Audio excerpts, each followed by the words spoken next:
You are now listening to a proud member of the Disney Podcast family. Go to DizPodcastFamily.com to find more on this show and other great Disney podcasts.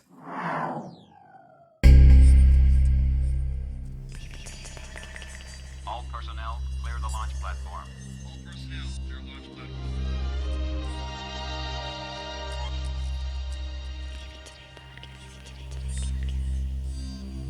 The Leaving Today podcast, the show about the news, history, and attractions of the Disneyland Resort.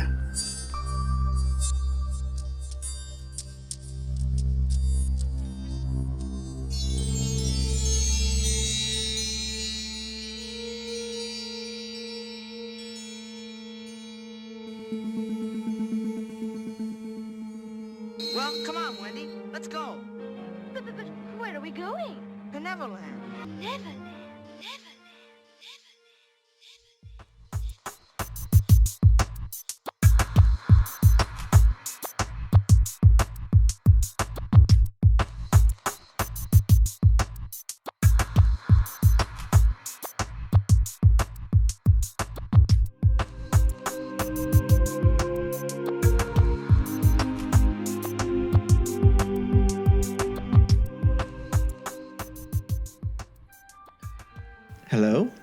Hello. Welcome to Leaving Today podcast, episode number 121. Thank you so much for joining us. My name is Mark, one of the co-hosts here.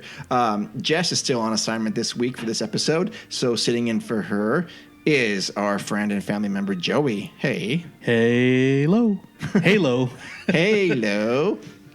You know what movie that reminds me of? Coming in hot is Udi. Out of her league. Oh, yeah. Yeah. Halo. Hello. Hey there. Hi there. Ho there. Hey. Hilo. Hey. The witty banter you heard to my right. Of course, I don't know what if it's on your right, but it's on my right. Stereo right. It is the Trollmaster Puppets himself, Udi. Good evening. Good evening.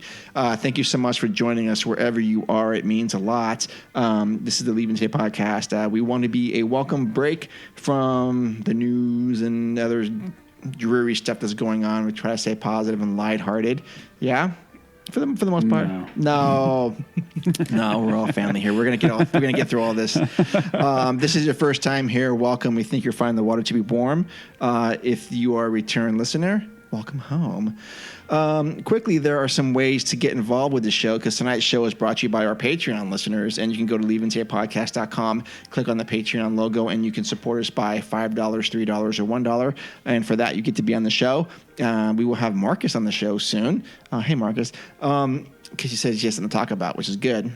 Whatever that is. Really? Yes. Is he going to keep us in the dark? Are you going to keep us in the dark until, like, you sit down across from me or what? He might do that. Okay. Who knows? Well, he will be, right? Yes. That's the idea, right? He will be sitting at the table with yes, us. Right? Okay. Yes. I mean, he's local, and he's welcome here at the LTP Studios Lounge. And so we've got... We're very inclusive. Yes, very inclusive. So we've got... So you can support us on Patreon. You can also go to... TeePublic and buy one of our cool shirts. Just type in leavingtodaypodcast.com. You can find that. Or you can go... Yeah, I'm sorry. It's on there. And then what else is there? Oh, you know what? If you'd be so kind as to leave us a review with some stars on Apple iTunes, that'd be greatly appreciated. And we are on all your favorite formats. Yeah. We are in... the fourth quarter of 2020. I think Disney just released their quarter 3 results, right? Yeah, I think this week. How bad? Or they weren't actually. They were surprisingly okay in some areas. Yeah, and I think a lot of that was because of Disney Plus. The Disney Plus, yeah, not the juggernaut that they once were, but they will get back. Yeah, I think so. I'm gonna hold my comment. Until when? No, I'm not. Yeah, they will be, but at the at the fight, well, they got to fight. But yeah. But this is the time to buy stock, though. It is, and you know that is where I'm kind of like, man, I better get in now. Sure. I'll tell you what, my Bitcoin. Come on. Okay. Come on, son. Yeah, come on, son. I mean, my Bitcoin. I'm like, hello. Anyway. Data pad balance. Yeah.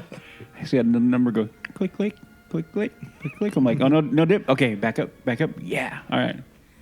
Anyway, so yeah, we're just trying to be a welcome alternative to the current news and everything, just to keep it going, keep the fires going for Disneyland, and we talk history and design and theory and a lot of complaining, mostly from me. I don't. I knew it isn't complaining. No, never.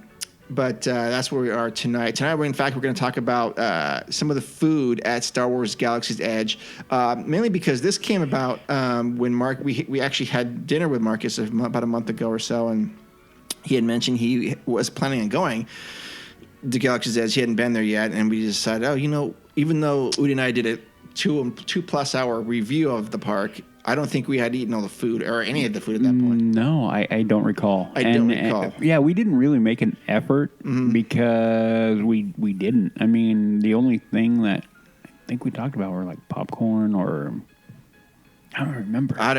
It's been so long since I know. I mean, now I've eaten there on a number of occasions and it's good. It's good. Yep. Okay, and so Joey has some thoughts too? Because I'm sure you've been there. Okay. So he's never been there. No, I'm kidding. What? Oh, no. I've seen pictures of you there. I'm kidding because I have video proof of his walking off of Rise of the Resistance.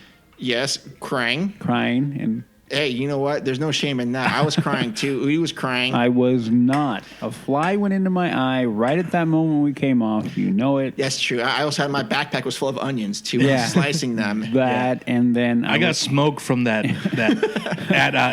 in my eyes. Yeah. I blame Kylo Ren on that. Yep. Okay, so we are gonna talk about the food of Galaxy's Edge, Star Wars Galaxy's Edge, and we have the news, and then before that, tonight's opening question is, what has been your highlight, your favorite moment going to Disneyland as a podcaster? And this is something we can all uniquely answer because we are podcasters. And what has been your experience, your most memorable experience or favorite experience going to the park as a podcaster? Okay. And I do not ask this in advance of anybody, so if you guys think I do, I believe me, I don't. Nah, I will. You hear will, crickets? They're in my head right now. Yeah, no, I will swear on the Bible. That is true. I don't know him until I sit down, or till he asks. I have mine. Yes. Okay. 2-part answer. One will be any time we have met up with any listener. A highlight.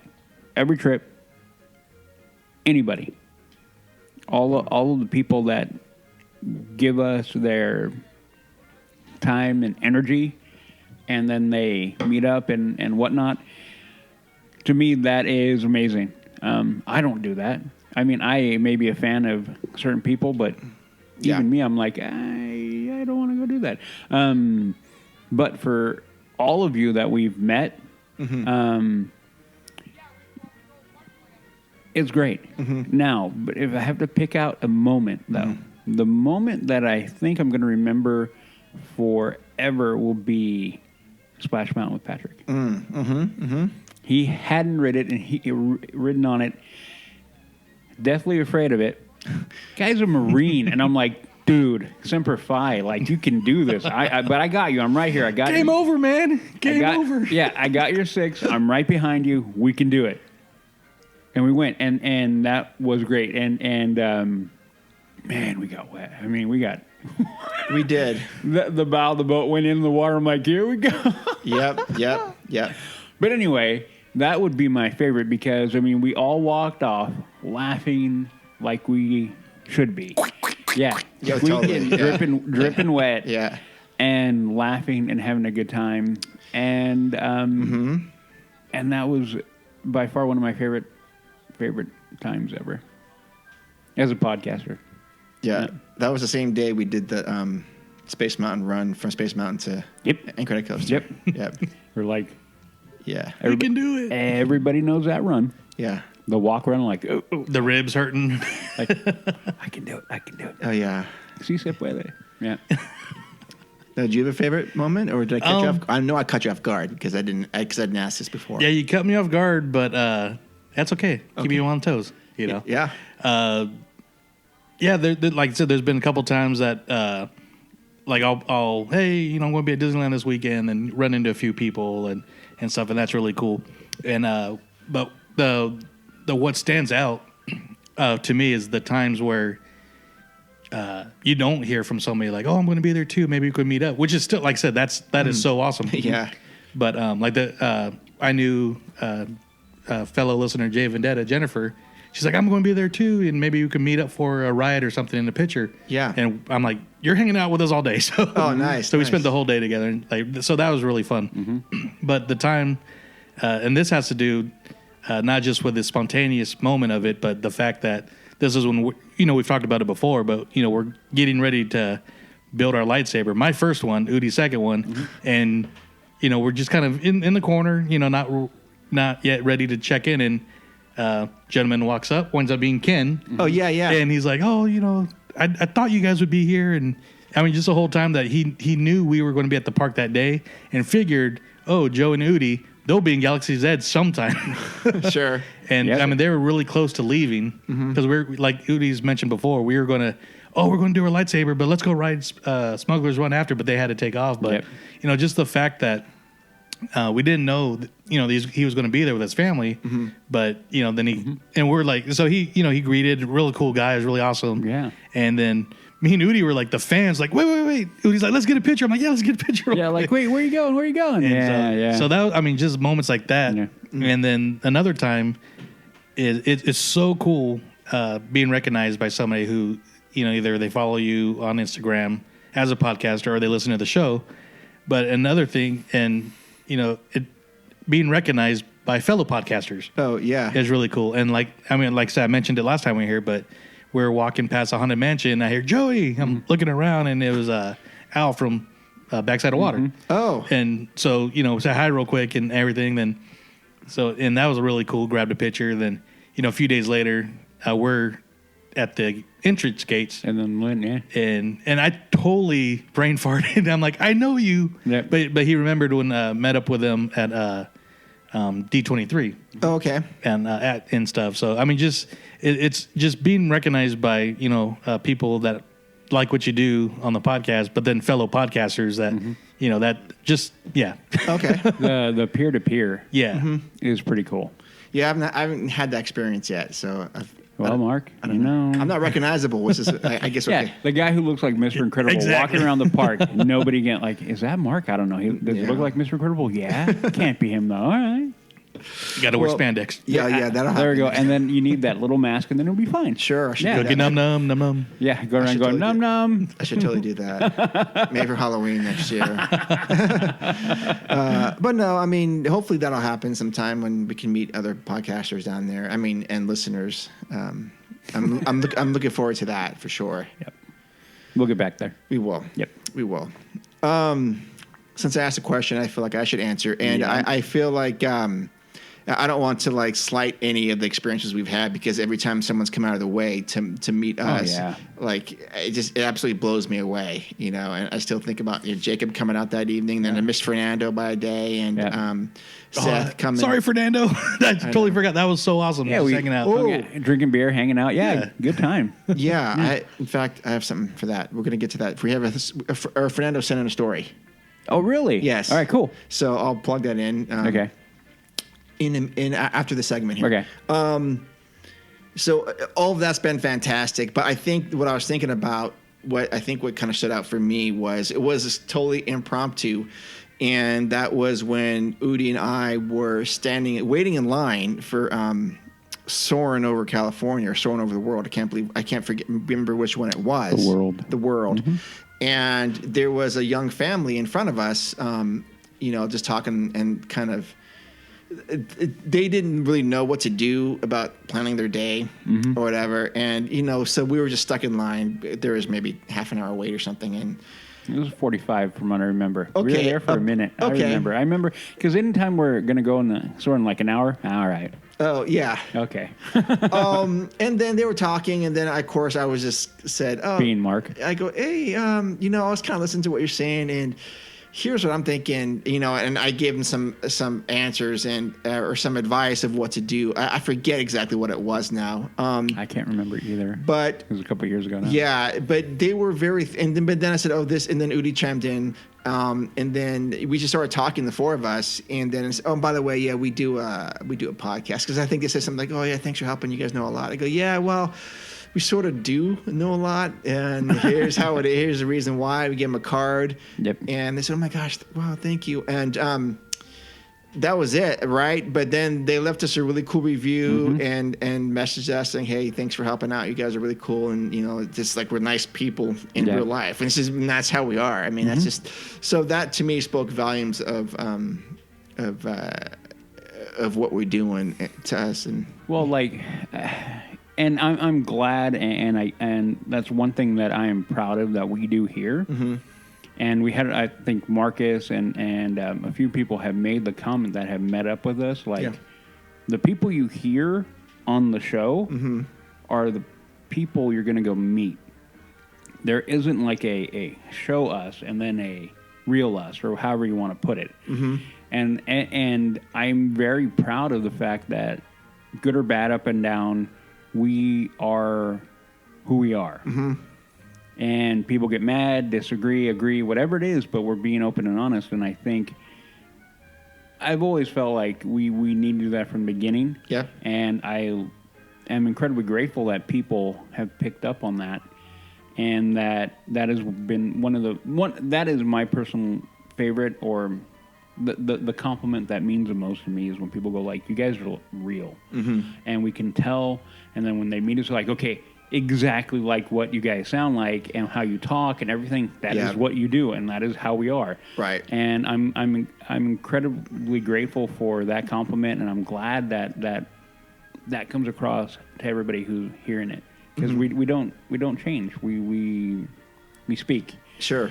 And we speak our mind, and so yeah, I mean that is one thing that I'm grateful for. Mm-hmm. Yeah. Yeah, I mean, it's true. I mean, we're having this conversation here around the table, but it could very well be the same conversation at Hungry Bear Restaurant or River Bell or in line somewhere. Just Jack in the Box. Wait, we've had it. Yes, yeah, we've had it. Unfortunately, that's probably just me talking to myself. Yeah, Mark is like, chicken sandwich went up 5 cents. Oh, did it? Wait, I didn't check.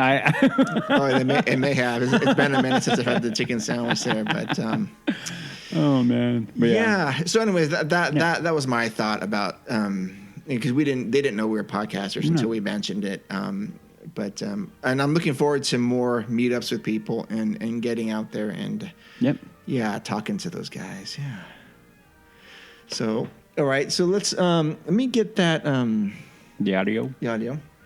So we're going to start this this message from Fernando. But I was just thinking, before we get to that, I know some of those things we're missing the parks right now, and what we can do to get us closer to the parks. And I'm sure you guys have seen this already, but on Disney Plus, you've seen those 50 episodes of like A Day in the Life hour. Mm-hmm. Yeah. Have you seen all of them? Not all of them. I know they popped up, and I'm kind of like, that's a lot. I've been kind of distracted with another show. Oh, we'll get to that later. But tomorrow I watched. One of them today came up with the engineer on Disneyland Railroad. Did you see that one? Is it a new one? Or I think it's like it could be number 50 or 40. Okay, I missed that one then. It's like 8 minutes long, but I was just sitting there watching it this morning, and there was just like a 3-second clip that kind of stirred me a little bit and moved me in a great way. But he was somebody who was videotaping the train back from. It was just after the medieval hall and the medieval the primeval hall. Yeah, so I know what you're talking about. And it's coming right into Main Street Station, and then you get that small glimpse of Main Street onto the right. Oh yeah, and just that second there, I literally got chills on my arms and back of my neck, going, "Oh my gosh." I miss this flipping park because I know exactly what that feels like pulling into that station, just doing your trip and thinking, okay, That view. the Yeah. view, and feeling overwhelmed of like, okay, there's like a myriad of things that we can do right now. We can go here, we can go there, we can just hang out. We oh my gosh, we got to try this food. We got to go over here, and it's gonna get dark. I mean, all this stuff and all these thoughts in my head, thinking, oh my gosh, and I got just maybe a little emotional, thinking, crap, I miss this place. Yep.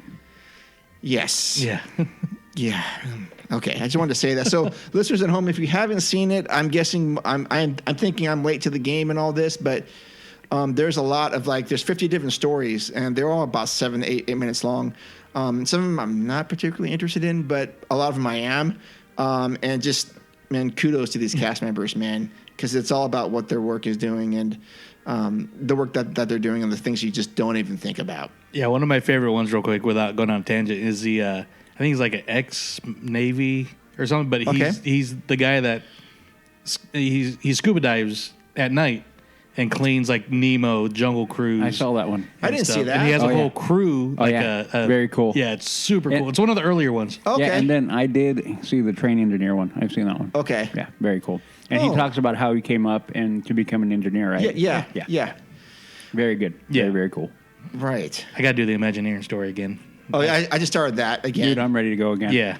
You know, I was going through the queue this morning. I'm like, okay, did anything new drop after The Mandalorian? Because that comes first. Yeah. Complain, anybody who wants to complain, but nah. Happy 1 year anniversary to Disney I Plus, know, by the right? way. Thank you. Don't forget about that. November 12th. Yep.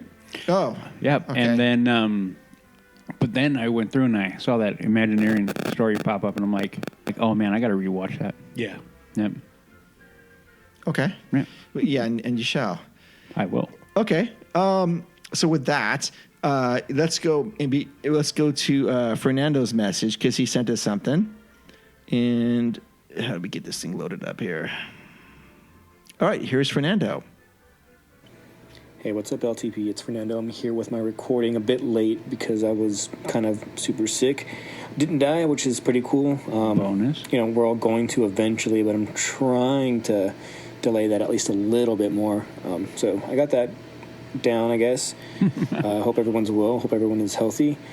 And yeah, let's get to it. So the memory thing, it's kind of hard to just narrow it down to one. I've been lucky that, you know, later in my life I've been able to go to the parks more often than when I was a kid. So sometimes, I know it sounds kind of like a bad thing, but some of the trips kind of blur together. But I have, I guess, some like standout moments I'd like to share. First one was when my stepdad passed away, and I bought my sister a annual pass. She was 12 at the time, so she needed like a little bit of a distraction, and you know, we got to take her. And like the first time we went with her, she was a kid again, you know, for as much as she was going through at the time, being at Disneyland, getting on the rides, you know, wearing a silly hat and eating all the snacks and stuff, kind of put a smile on her face, something that she hadn't had in a while.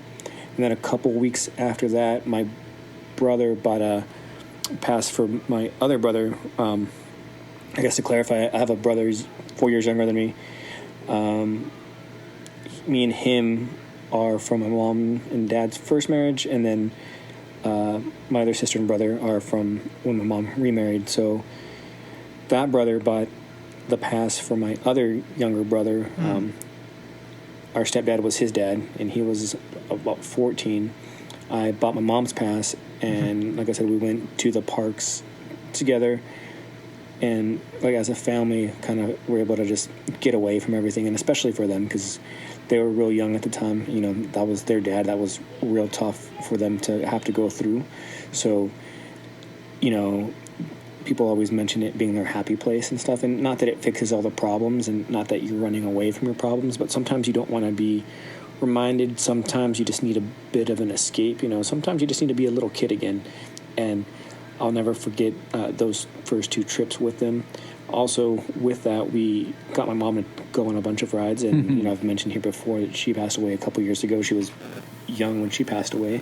She was 49, so the memories that we have with her were kind of like short, and me and my brother convinced her to get on Guardians and Splash Mountain, and then getting her to ride. When I think about those 2 times, like, I can hear her voice, I can hear her laugh. She had a great laugh, and it's something that it comes out vividly with those memories. And then on top of that, she always called me my brother Anthony, the one that's 4 years younger than me. She called us idiots a lot. My boys are dumb, or my boys are idiots were her 2 favorite sayings, and I can't say that it wasn't without good reason. So after getting off the ride, that was basically her reaction to everybody who would ask how she liked it. My boys are idiots for making me get on, but you can think back to how she was on the ride. Like, we have pictures and stuff, how she laughed, and that was something that, never forget, and it kind of gives me something to go back to every now and then.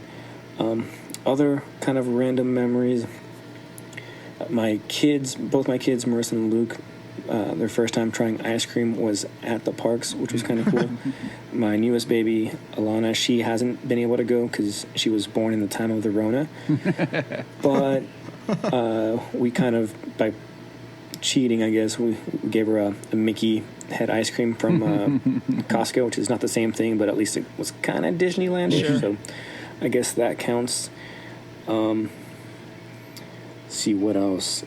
Oh, yeah, I guess meeting Udi and Joey was all right. Hey, now. That was pretty cool, I'm not going to lie. Being able to hang out, have a beer with those dudes, and, just talk for a bit, get on a ride, and I put that whole kind of Disney family into perspective, I guess, and, take it from being just a screen or a recording to actually being with a person and interacting. Something cool and something that would have never happened if not for Disneyland. So that was a pretty cool memory.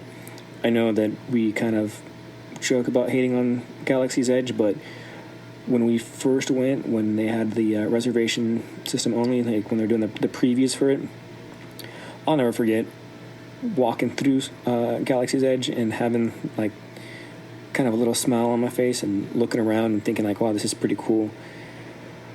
But when I got to see the Millennium Falcon, that took me back to being a little kid. Yes. When Christmas came and my mom bought me this kind of huge Micro Machine Millennium Falcon that you could open up and put the little characters inside and, play on or play in the cockpit, the little game table. Like, I wanted to get the shrink ray from Honey, I Shrunk the Kids and shrink myself and go in. But unfortunately, the science behind that's a little lacking, so I wasn't able to do it. And when I saw it in real life, and you turn that corner and you see it there in all its glory, it's like instantly I'm a little kid again, and I got to go inside. I got to experience kind of like those feelings that I had when I was a little kid again. Yep. It took me back to Christmas Day and that toy that I had, and wanting so bad to be able to experience it in a way I never thought I'd be able to, and then to do that with my kids was pretty amazing. So I'm gonna always be thankful for that. Another kind of random thing, I guess a lot of the Disney memories, it's kind of about like taking certain feelings and going back to them. My cousin came up from San Diego, and him and my brother met at the parks earlier. I got there around 7 at night. My cousin had got a hotel, and he told us to come on by. And even though we lived like 30 minutes from the park, we're like, yeah, screw it, pack your bags, and we'll get there.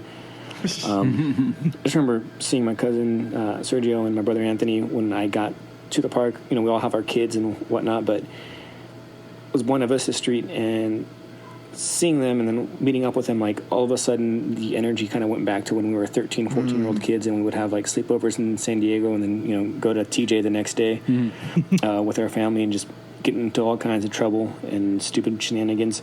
Here we are in our 30s and late 20s doing the same thing. Idiots. Now we had alcohol. Okay, well, no, now we had alcohol, but it was legal. There you go. Just to throw that out there. But it was fun. It's like, we're here, we're at Disneyland, and we're little kids again. Like I said, the energy was that of like a 13-year-old, and we spent the rest of the night and then the next day just enjoying it with our family, but also, clowning on each other when we could. I think my brother, he made fun of me because I had gotten a beer. Then I went back for a second beer a little bit later. The girl that was working the register recognized me, so she didn't card me the second time. My brother's like, why didn't you card him? And then he's like, oh, I get it. Because of his hairline, she didn't need to see your ID. Yeah, that's the kind of stuff that we're after, and that's the kind of stuff that, it brought out. And it seems kind of dumb, but it's like, it just takes it back to being a kid again. And, even that night when we were at the hotel, like one of the fun things was walking from the hotel to Walgreens, buying some beer, and then walking back to the hotel with an 18-pack of Modelo, and then way too much junk food and frozen food, and I think like some instant ramen. There you go. Other stuff like, Yes. We're all sleeping in this room, which was pretty big, but it was like literally like being a little kid again, except we're adults with families, but we were the ones that were more excited to wake up and go to the parks the next day, which, you don't want to say that Disneyland is the only reason that you have these experiences, or that Disneyland itself is the sole reason for, creating magic, but it is a big part of that. And I guess to that end, like, just remember, don't force it when you're there. It can get expensive, it can get hot, it can get crowded, and sometimes we can put too much stress on trying to make magic or trying to make memories, and it's going to be the little things that you remember. The things that you don't really think of are going to be the things that stand out. So, if you're kind of stressed and you're going from ride to ride, trying to get a fast pass for this or that, and just, it's crowded and you're not having a good time, like, just take a step back, chill, breathe, look around you, see who you're with, enjoy it, because the things you're going to take from the trips aren't really the things that we necessarily plan for or always, expect. That's kind of what it's been like with me. It's just little things here and there, even the last time that we went to downtown Disney a couple months ago, just seeing the kids, their faces light up. I know we couldn't go in, but getting something to eat, going to the shake place, I'm blanking on the name, getting a drink that was way too strong, which was also awesome. I didn't wear the right shirt for that. But, Black tap, maybe. with my kids and them just being able to be little kids again, and going into the World of Disney store and spending way too much money, and, putting a smile on their face and taking them back to their happy place by proxy. It wasn't the full-on Disney experience, but it was a bunch of other little things that added up to it. And, just try to keep that in mind when you're there. Disneyland is great. It's this magical place. It brings people together. But the real reason you're there, and, the real memories are going to come from the people that you're with. So keep that in mind. Mm-hmm.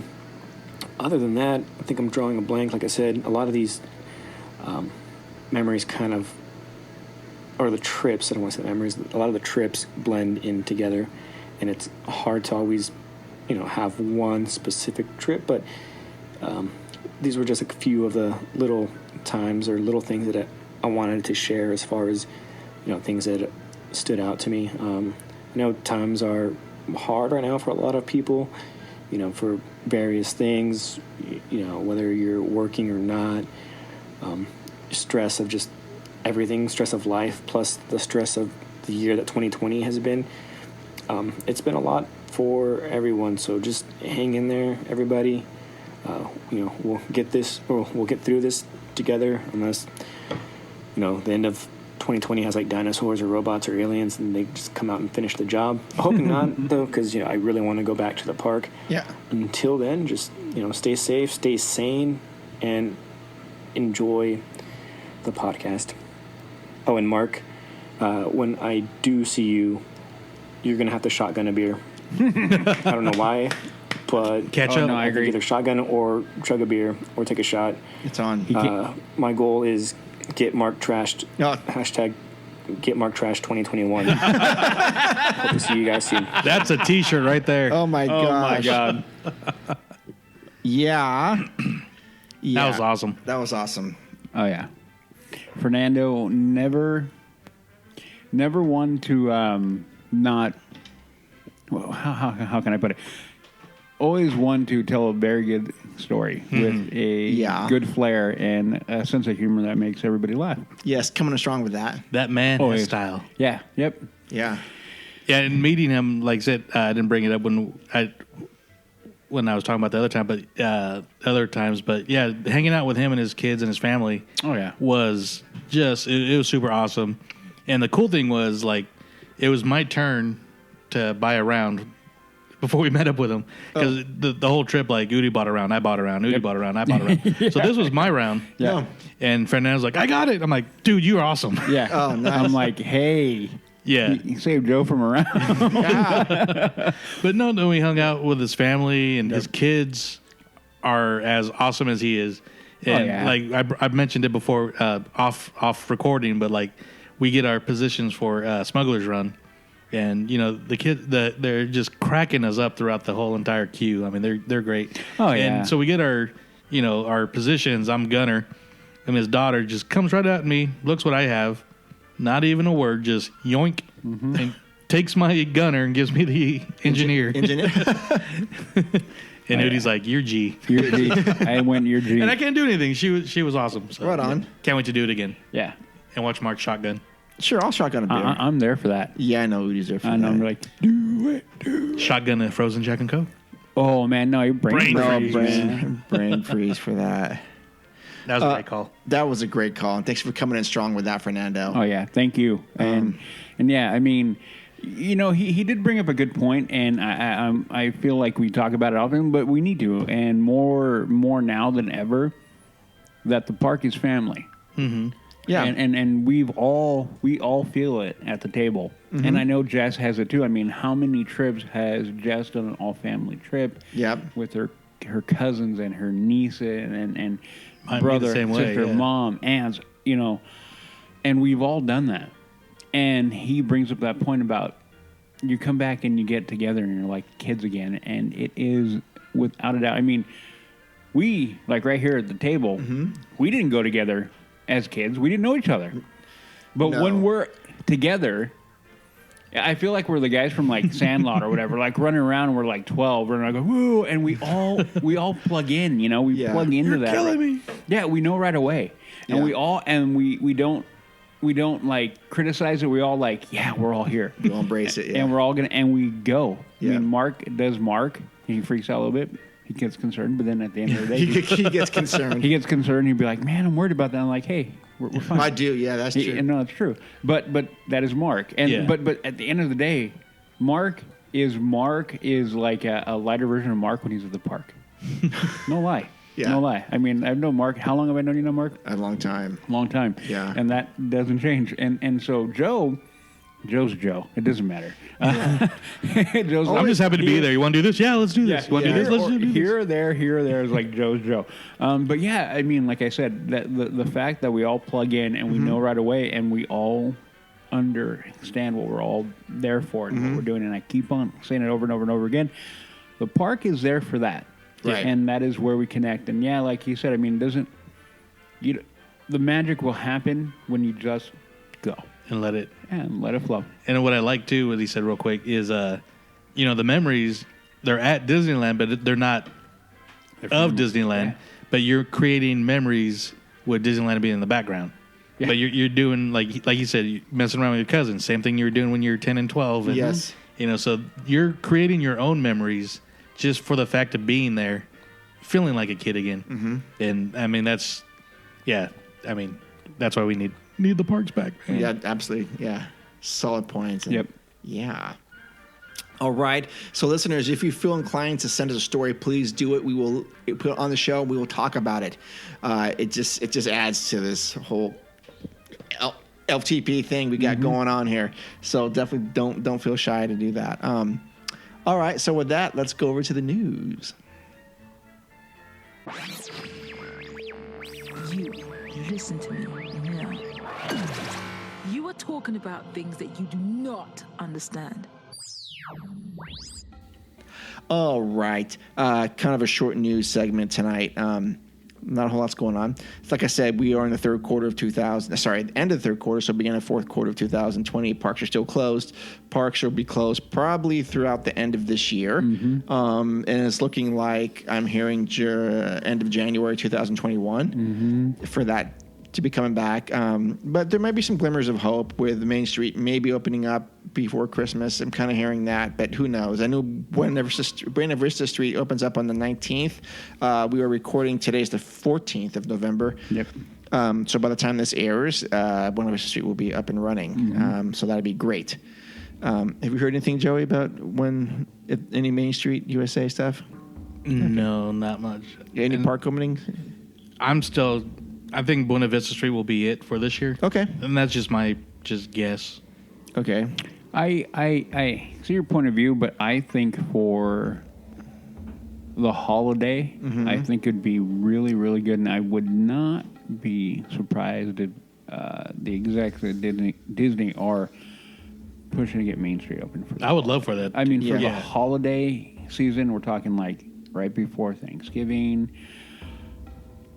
You know, that would have to be pretty quick here, but or right after. How cool would that be? I mean, decorated and do what they do. I think that would be great. I think that would do a lot for a lot of people. I know. Sure. I know. If we go, I know that would do a lot for me to be able to walk that ground again. Yeah. So hopefully, I mean, I see your point, but if they can figure that out, and I think the test run, like Marcus said, is Buena Vista. I don't think they're going to wait very long. If it goes off without a hitch, which I'm pretty sure it will. I mean, when you think about what they're doing, really shouldn't be that difficult. Because you're expecting a big boost with Buena Vista Street because since July, since Downtown Disney's been open, you could park in the Simba parking lot for free. So once Buena Vista Street's opening, they're going to charge $10 for parking. Okay. Which, I mean, okay, here's $10. I'm not worried about that at all. Yeah, exactly. That's nothing. Yeah. I mean, and you've been getting, Downtown Disney for free parking since July. So I mean, for people that've been going a couple times, Right. And I'm gonna go out here and go. If you are annoyed by that or upset by that, give me a break. Exactly. No, Like, get where we are. $10 to go in there is fine. Like, let it go. Sure. I mean, I understand financially if you can't, I get that, but for those who can, don't complain. Yeah. Right. I think the company needs money. Yeah. I mean, they don't need. I mean, you know what I mean when I say they need money. They do. They do. Yeah. They need revenue because again, like I said, like 2 or 3 months ago, like if they don't do that, we lose what we have, and you cannot do that. So the ongoing theme now is like, okay, what can we do as fans to preserve what we hold dear? Yeah. And a $10 parking, okay, here you go. Exactly. Sure. Here you go. And then that means there's a CM at the parking lot. There's a person there. There's more people. That means job. That means work for people. A lot of people complain about money, and there's a lot of people have too much money. I'm like, okay, I get that, but you want to help? That is what you do. You help people. That's why I still am super appreciative of Jess holding me to the fire by going like, hey, if you don't go, you're not supporting CM. And I kind of went, yeah, no, you're She's spot totally on. right. Yeah. And for everybody who's a fan of the park and figuring out what can we do, That's is it. Yep. Right now, this is what it is. And then when they finally open back up, as fans of the park, we want to give back, we go. And then whatever modification, as much as I hate any modification that is going to be there, and I've already seen video of Rise in Orlando, and it kills Jungle Cruise. the ride. It kills it at every level. Like, it is atrocious. And I haven't even seen it. I don't want to. No, I don't want to see it either. You don't. And as much as I hate that, and I hope and I pray to God that one day I don't dance. I will do a happy dance the day I see plexiglass coming down. And I will boomerang you. Yeah, and I'll be like, I'll do white boy dance or however you want to do it, and I'll do the what is it the the party boy? No, from Fresh Prince. The Carlton. I'll do the Carlton. I will butcher that, and I'll be happy. But I'll be happy because Weed floss. Yeah, there you go. I'll do the sprinkler. I'll do pizza. Roll the dough. I'll do the Q-tip. And anyway, so but yeah, we need to go, and we're gonna have to deal with it. And my only thing is that we're gonna hopefully we'll come to a point where we can go like, okay, all that barrier that we've had because of COVID and the fear of COVID, we can bring them down. Like masks can go away eventually. Plexiglass. I my only fear is that people they're already normalizing to it, and then they won't recognize how that's affecting everything. I just hope Disney keeps a very keen eye on that. And then when it's like, okay, we have a vaccine or whatever, whenever people feel like, okay, we don't have to freak out over it anymore, then we can go like, boom, we're back open. Yeah, and if you still want to wear a mask, wear a mask. Yeah, and if you don't want to, then don't. Then don't. You know, but we're not there yet. As much as I want to be there, as much as I don't like putting a mask on and I hate it, but right now, to go to the park and support the people that have given me and my family and all my friends and my healthy family, giving us so much, we can give back. We can put up with it. And like I said, $10 is nothing for nothing. You know, the little bit of happiness of walking through. I mean, absolutely. Yep. I mean, it kills two birds with one stone. It helps fund, getting this thing going. It maybe goes to the cast members or the people that are there, but it also kind of weeds up people that don't want to pay. Hey, if you don't want to pay, then don't go. And Yeah, again, like I said, if you're going to complain, no. I'm gonna be nice and tell you shut the hell up. Oh, there you go. All right. Okay. So first news item: Walt Disney Imagineering briefly considered different versions of Star Wars Galaxy's Edge for Disneyland and Disney's Hollywood Studios. I would have liked that. Star Wars Galaxy's Edge has become a popular spot at both Disneyland and It's horrible. Disney's Hollywood Studios, but thanks to a recent interview with Walt Disney Imagineering's portfolio executive Scott Trowbridge and Robin Reardon, we now know that there's a chance that each park's land could have been very different. According to Trowbridge, the plan from the beginning was to create lands inspired by the iconic sci-fi film series for both parks, but unlike Star Tours, Adventures continues, they wanted something that simultaneously built on locations and characters from the movies, but also an independent concept, as he explained. Early on, you can imagine the conversations we had about Tatooine, Hoth, or Dagobah. Thank you. I'm sorry. I'm about to be like, whap. Okay. All these classic places that we've seen in Star Wars storytelling in the past, but for us, from the very beginning, we said, no, we don't want to do that. Rather than follow the paths of existing characters, they wanted a place where guests could find their own journey. As he later added, we wanted to build a place that felt like it was a perfect stepping off point for your adventure, a place rife with opportunity, rife with possibilities. Thus, the plans eventually led to the planet Batuu, a world not yet explored in the existing Star Wars media. Then discussion turned to creating different versions of the land for both coasts, but to keep things practical, the plan was quickly scrapped. According to Trowbridge, we did have a moment where we considered building a different project in each location, but it was a very short moment. We pretty quickly realized that the right thing to do was to build a sister version of the same place on each coast. It also would have been more inefficient to do two different designs. Thus, Black Spire Outpost and the attractions it holds would come to both parks.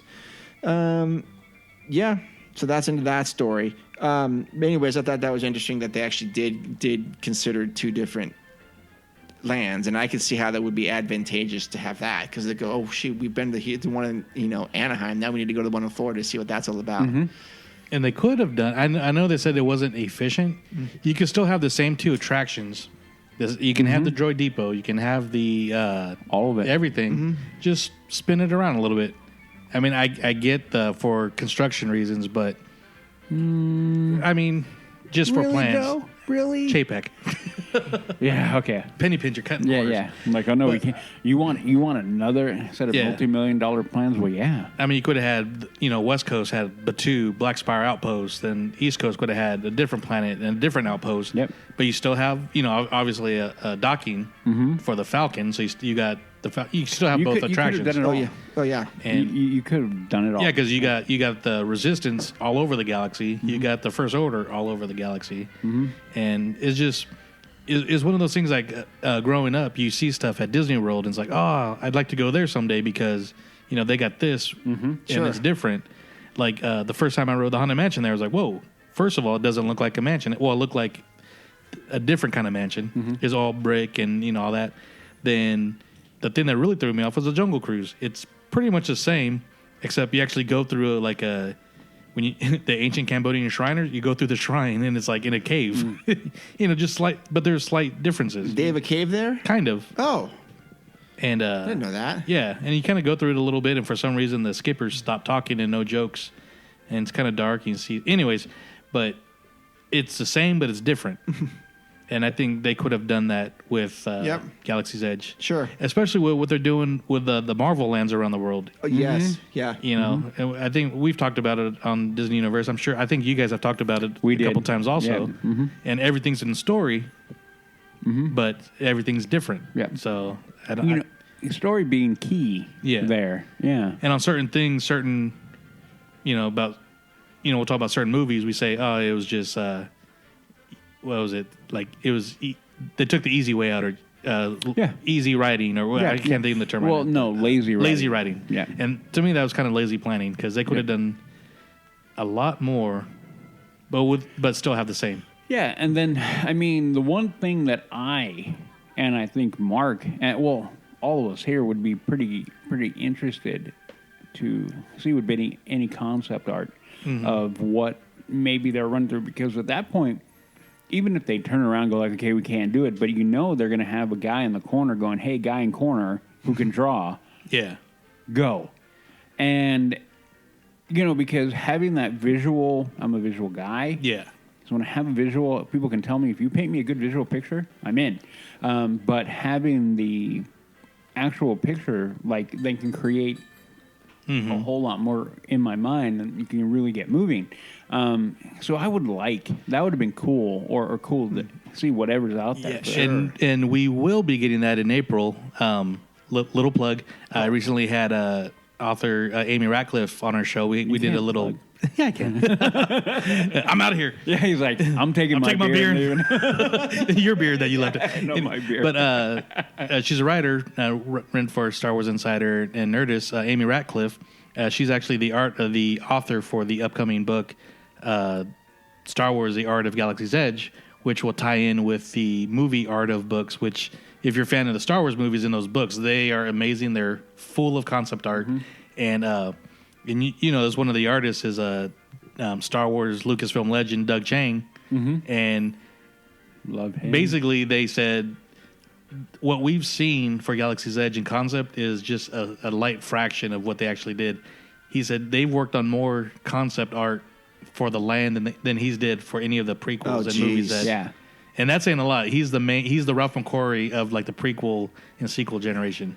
I will go. I can't wait. Yeah, and I will go to that moment when you met him. Yeah. At Chicago, and you sent me that picture, and I was like, "You son of a bee!"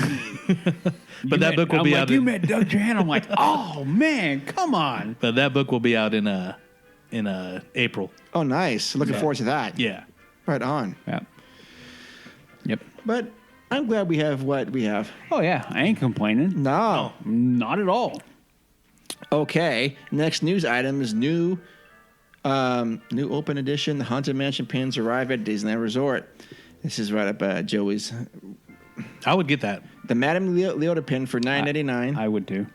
Probably 13 would get that. And Jess might get that. Yeah, maybe. I think both of them would.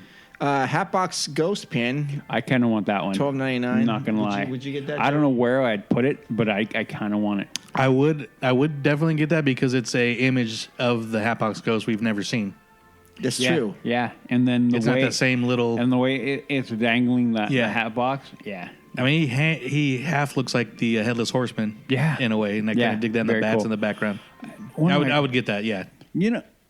I find it funny about the Hatbox Ghost how it is nothing but a guy in the corner. Yeah. In the mansion, but man, how cool! Yeah. Every time, like, look, anybody who's never read, I'm like, look. What? Watch. And then it goes into that, and I'm like, into the box. I'm like, yeah. Simple but fun. Simple but fun. Yeah. Next is the bride pin for $12.99. Oh, man. These are good, man. These are good. These are a good set. Yeah. So you're 3 for 3 so far, I'm Joe? 3 for 3. I am, too. Okay. Oops, I don't know why I did that. What would I do with a Madame Leota? I'm like looking at it going, where would I put you? Where would I put you? Because I have my Cursed Gold pin in my car. Oh, yeah, that's right. Like they're like I think I've said it before. I have like a very small collection of like my Disney travels with me when I drive. I have my LTP family in the car with me. I have my coin that was given to me by a listener, so I have it there. And then I have my key to Davy Jones' locker, which is hanging from my rearview mirror, and that I got myself. But it's my family there, so I'm like, okay, man, if I get that one, I Well, think Leota would hang perfectly because, like, in the attraction house. Yeah. But I'm going to my buddy who's a comic inker, and I just love the basically the inking style of this, the bride and the mansion. Everything's like, black background. Yep. So again, it's another image of the bride we've never seen before. Yeah. Right, yeah. Yeah, I'm 3 for 3, hands down. Oh yeah. All right, 3 for 3. And you wanted the one from Galaxy's Edge, the Skyline one too, right? Oh, yeah. So you're 4. Yeah. Nice. But the coaster pins was a little much. Yeah. So that's where you draw the line. It's kind of funny because I broke up because I moved and then I was being lackadaisical and setting up my little shrine. I'm like, okay, I'm going to do it this weekend. I did it last weekend, and I'm like, here are my coasters. And then I thought about, we talked about it the other week, you know. Oh, yeah. Last show, I'm like, and here they are. I almost took a picture. I'm like, here you go, Joe.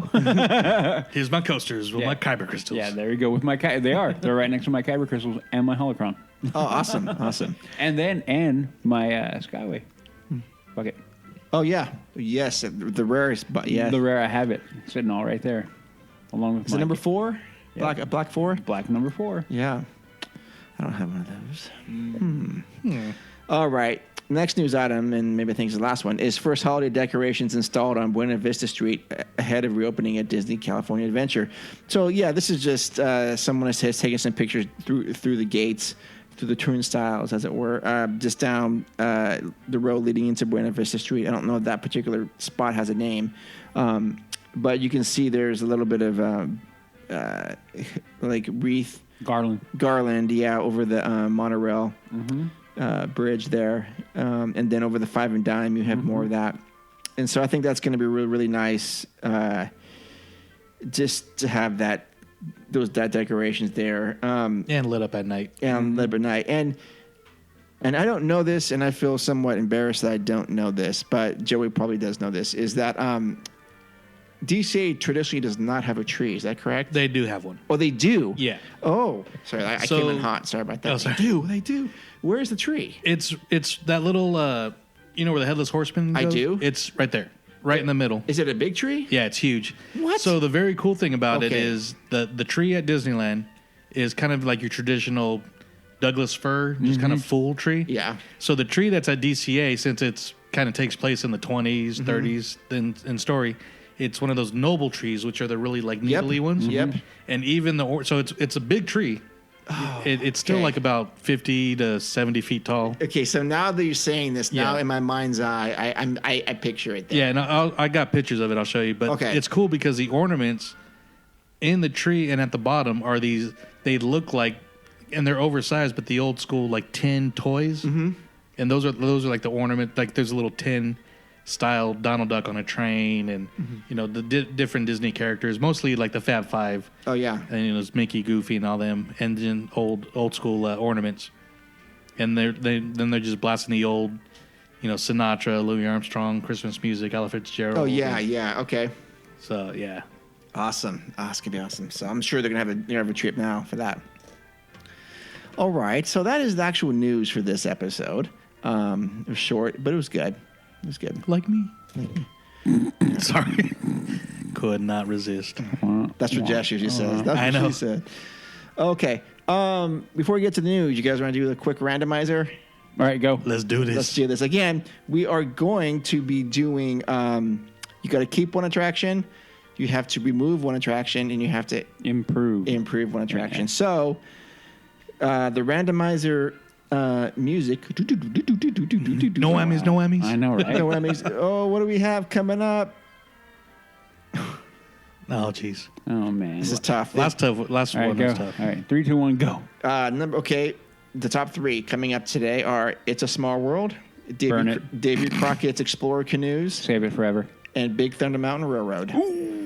So we've got two classics. All right, I've got mine already. Well, you went first last time, Joey. Okay. Okay, so we got Big Thunder, Davy Crockett, and It's a Small World. Yes, those are the 3 attractions for tonight. Keep it, ditch it, or improve it. Okay, so so the keep Do I need to go get a beer? No. Okay. You might after what I tell you. Probably because you're going to be keep Small think World, we- and I'm going to but throw a beer can at you. I am right going now. to keep Small World Of course. just because. I mean, these are all iconic in their own ways. For sure. Yeah, But there's no wrong answer. I It's got to just go. funny. I still got to go to what had a connection with Walt, and just everything with the World's Fair, and Mary Blair and all this stuff. And I thought I do like the addition of the Disney characters in it, Okay. and it's fun during Christmas, and the show during Christmas is pretty awesome. So I'm keeping that. I would. What was the next one? Change. Change. You got to keep one. Yeah. Keep, change, or keep, improve. Okay. And get rid of. So I would improve Big Thunder Mountain. Oh, How? And there's not a How? whole lot to. Well, I would add Johnny Depp's Tonto to the goat. No, I'm just kidding. I was going to say, you better start drinking more. That's not going to fly with LTC. So, and the only reason, and this has been like my one issue with it ever since I was a kid. Even if you ask them to go to the back, because if you're in the back seats, Yes. it is so fun and Oh, yeah. fast and whipping and That's row amazing. 14 and 15 to you newbies. Yeah. When you walk If you're up in there, the Rex, front It sucks. to the middle, it might as well be on Casey Jr. Totally, yeah. And people are like, what do you mean? I'm like, well, by the time the people in the back go over the hill and they're going really fast, you're already halfway down slow because you're Yeah. chugging. Yeah. So I would, not by much, but I would shorten the train just so it's a little bit faster. That's about it.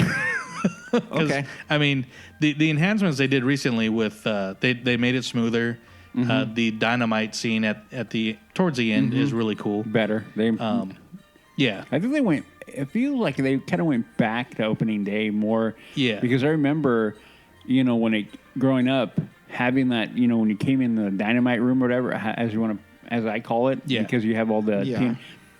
I remember going in there as a kid, going, "Oh my!" Like having all the light and the sound, and then there was a moment in time where it kind of felt like it got toned down. Yeah. And the last few times, I mean, we've written it. I mean, how many times it feels like it's gone back Yeah. to that moment where like everything is moving, the rocks are moving, the steam and all that. It kind of felt for a while there, kind of faded down. and the lighting that they did in like the nod to Rainbow Ridge, with the mine, the water. yeah. It's so colorful, especially at night. You kind of see the. It's better at night. So that's what I would do. Just shorten the train a little bit more and make it faster for everybody.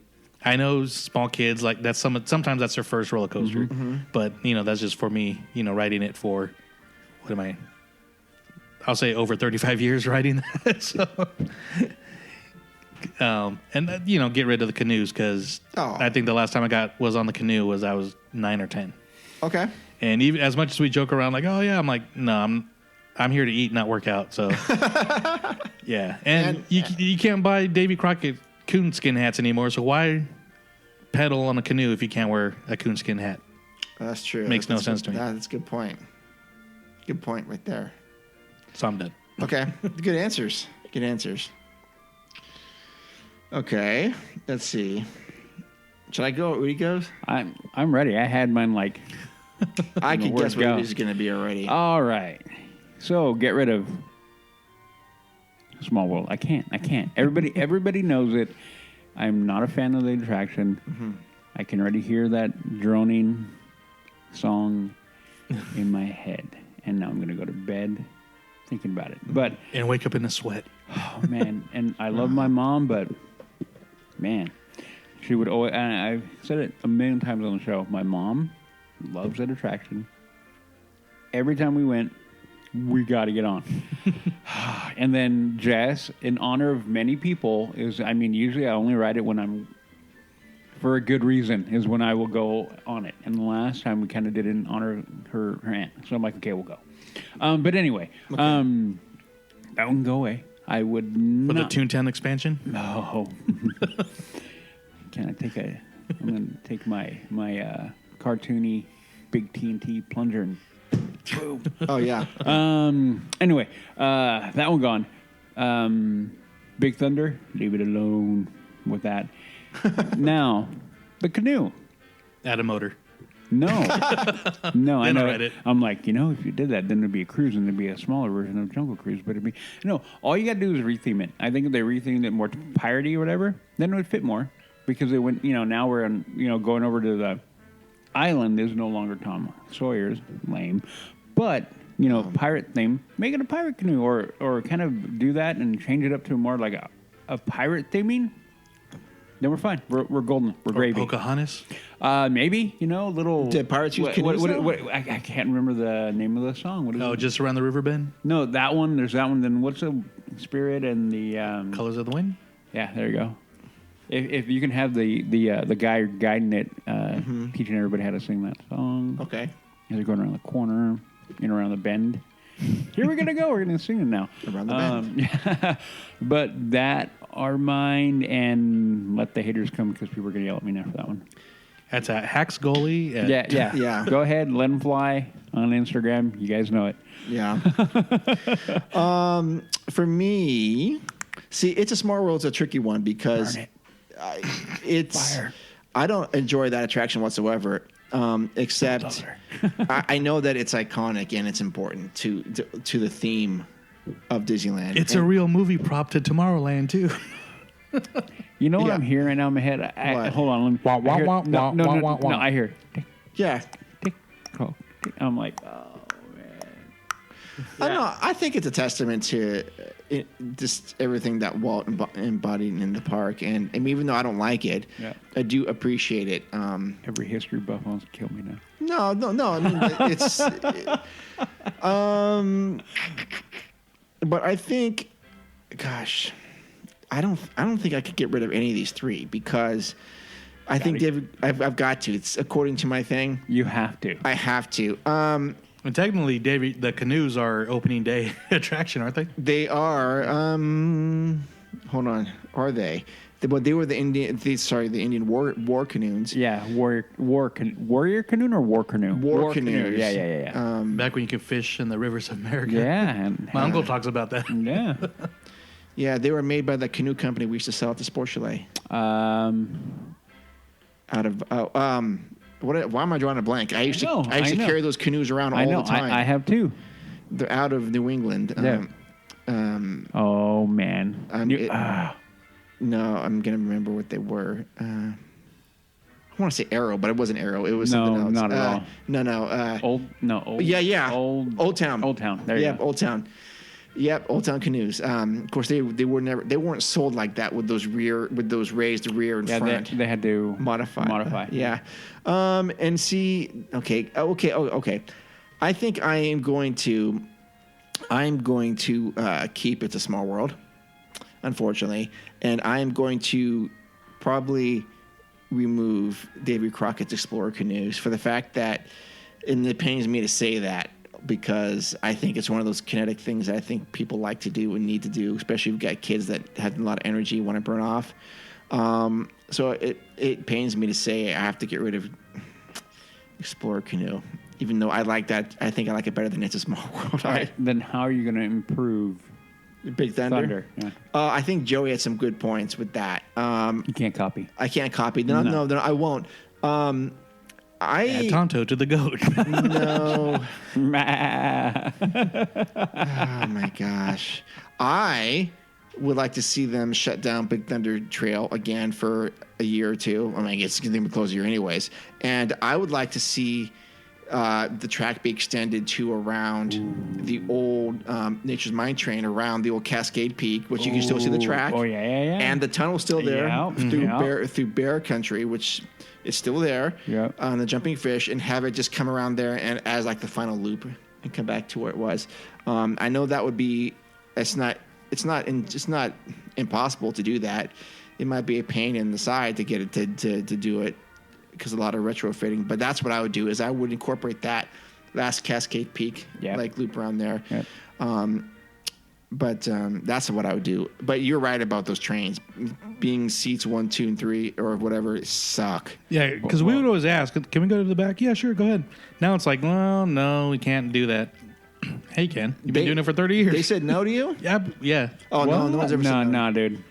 No. You just tell me you're with LTP. Well, that's when I was told no. No, I'm kidding. Oh, yeah. No. Who did you make Mark? Who did you make mad, Mark? I don't. Well, there's probably the list goes on. Okay, so that's a fun thing. I mean, I'm trying to take one for the team with It's a Small World because I think Davy Crockett's is better than It's a Small World, but its importance in the legacy of Walt Disney and Disneyland, It's a Small World is infinitely more important. It is not a museum. You're right. It's not a museum. This belongs in a museum. So do you. Okay. Well, with that, we are going to go to our feature presentation. And now for our feature presentation. So here we are with our feature presentation here. We're going to go over the food of Star Wars Galaxy's Edge and go through that, give a little foodie guide. But just real quick, and I'm going to limit this conversation to 5 minutes because this might be the springboard topic for something else later. Speaking of Galaxy's Edge, and I just saw, is it episode 11, chapter 2? What's the new one? 11 or 10? 11. Okay. 11. Actually, I'm thinking of 11, and I'm thinking of Star Wars episode 7, 8, and 9. And here's a quick question. Not a good answer for you guys. All right. 5 minutes? Five total. In your honest opinion, and this might be a longer topic later. What's the question? That if that 35-minute episode gave us more interesting and a better story than any of the sequels. That's a good question, but that's not what I'm going to ask. Okay. The question is, in regards to Disney owning the Star Wars IP, have they handled the park side better or the movie side better? And I mean movie as in all the media. We're talking Mandalorian, Star Wars episode 7, 8, and 9, and whatever content they have coming up. Or have they handled the real park experience better of Star Wars IP? Yeah, you give this to me. I'll do it. You know what? I'm letting you go. LTP asked the tough questions. Yep. You want the real answers. I'm more than happy to go. But I'm the unapologetic Star Wars You fan. are. No, you can go ahead. So, yeah. I don't. There are no wrong answers. I'm just curious. Yeah, there are. Okay. You know there are. So, I'm going to go right now with what we're getting on the screens.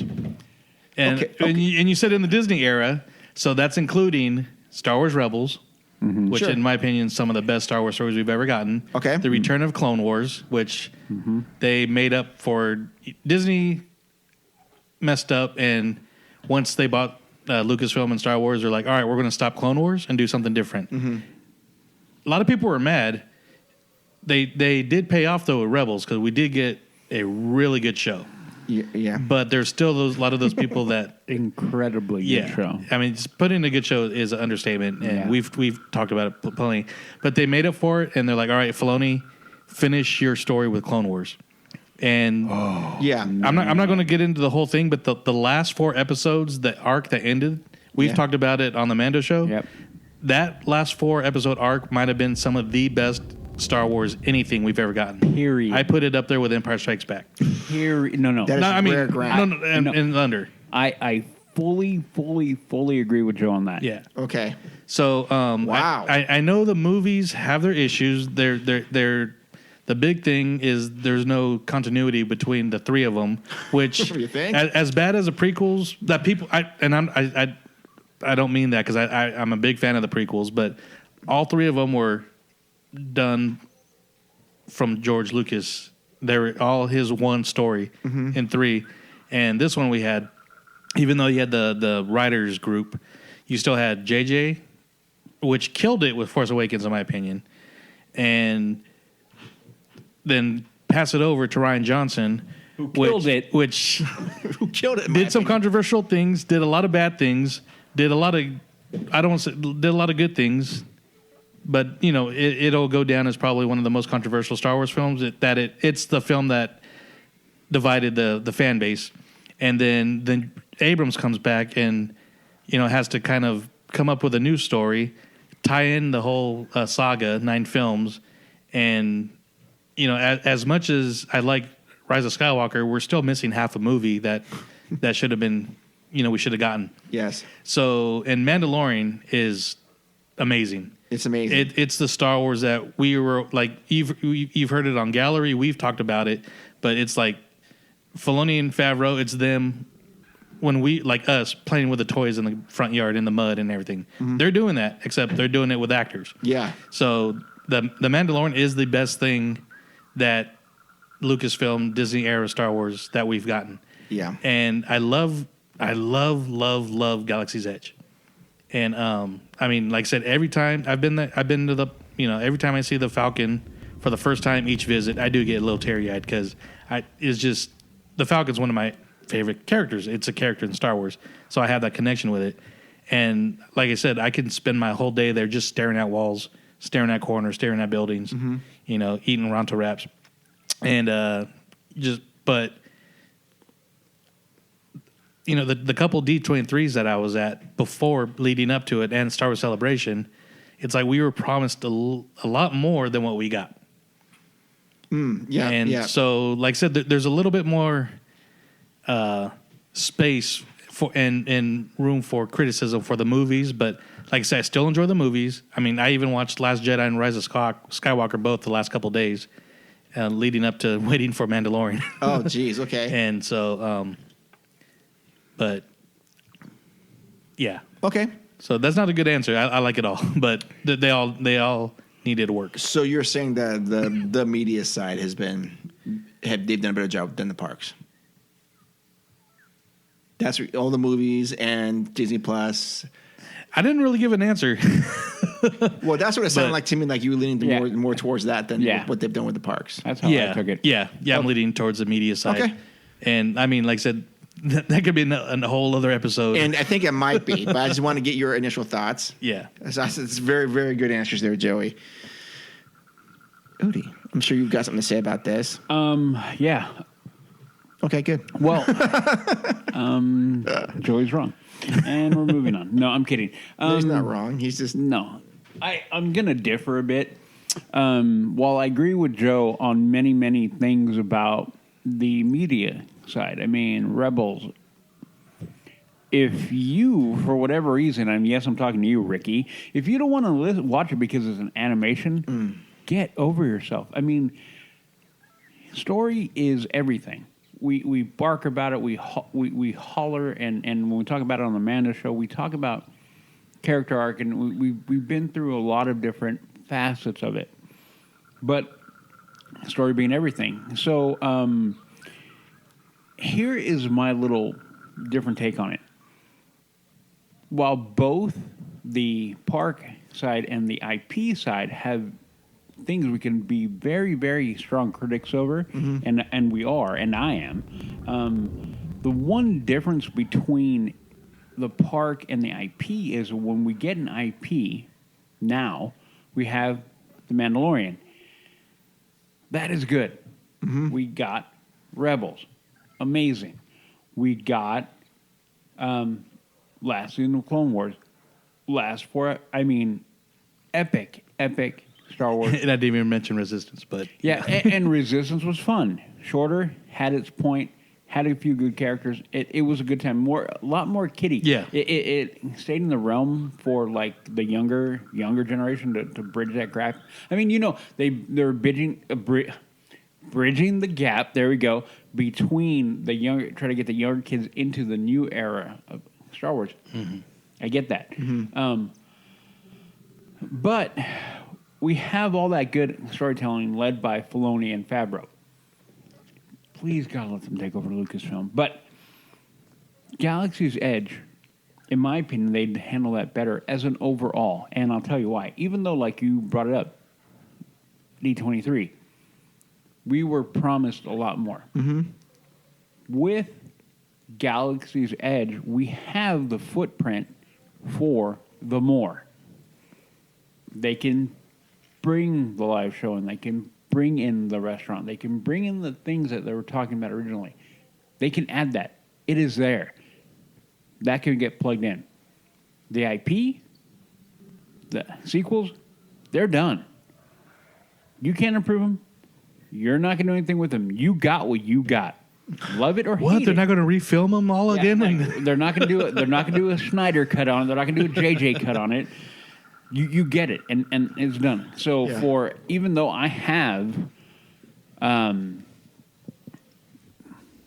Skywalker, anyway, that movie, that one, I have that one because I need the collection, and I'm not going to slight the entire franchise over one horrendous film, but you can't do anything with it.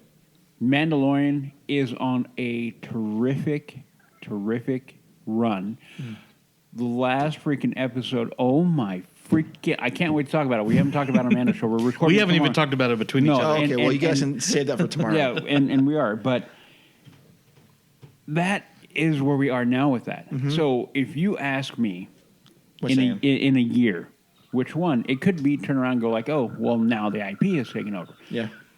But that the fact that they gave us an incredibly uneven ending to the most pivotal movies in my life, that is not something I can just dismiss and let it go because you can't do anything about it. That is what we got. So right now, where I sit, they've handled Galaxy's Edge much better, and they've given a very solid performance with the ability to make more happen and then improve it. So that's where I sit with that one. Okay. Yeah. Well, we can delve into these later. I just got one quick thing. Yes. Sorry, this is really quick. No. And after what I said, still, and the experience of building a lightsaber is something that I was really looking forward to leading up to Galaxy's Edge. Yeah. And my expectations, I didn't watch, we watched one little video, but the experience, I mean, it's nothing short of like a religious experience. Yep. Something, I mean, you hear this all the time, but I was 7 again. It was my first like expensive lightsaber and just, I mean, everything, again, tears. So sure. That, I mean, yeah. So, I mean, they do so much right with the land. So Yep. Good answers, guys. And we'll talk about this in depth later. I just wanted to hear your quick thoughts on that. Yeah, that was quick. It was quick. It wasn't a 30-minute jag like I could have gone, but we will talk about it later on that topic. All right, since we're talking about the land, let's go to the food for some intergalactic fun food. Okay. Hey, the food is out of this world. Hold on, I got a drink after that one. No, I'm kidding.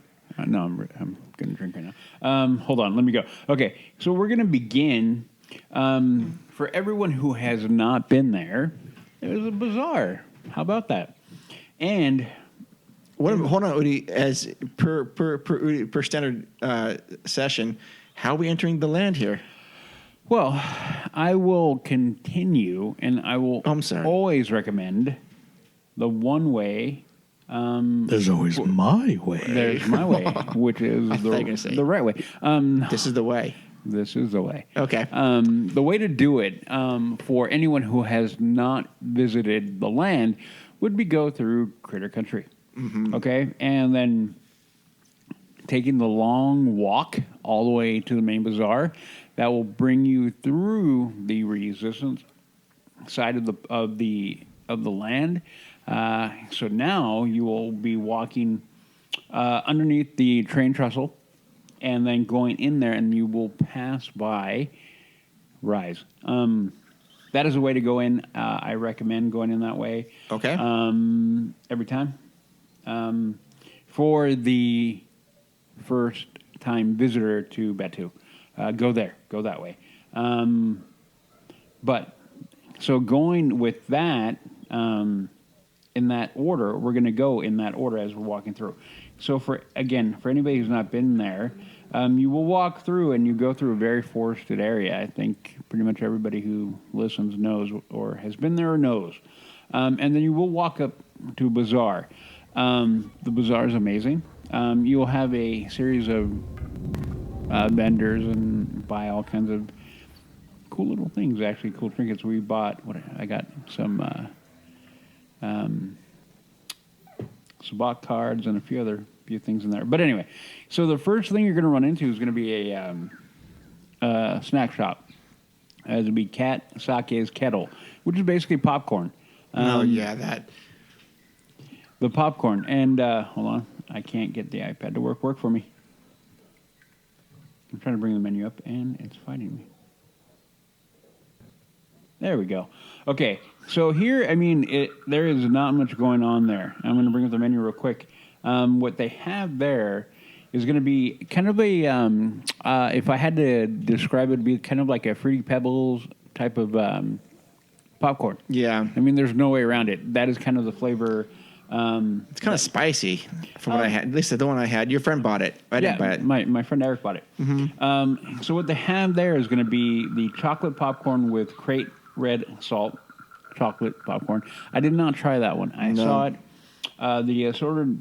Then they have Coke, and then the Outpost popcorn mix. That is the one that's going to be the one that has the most colorful mix of popcorn.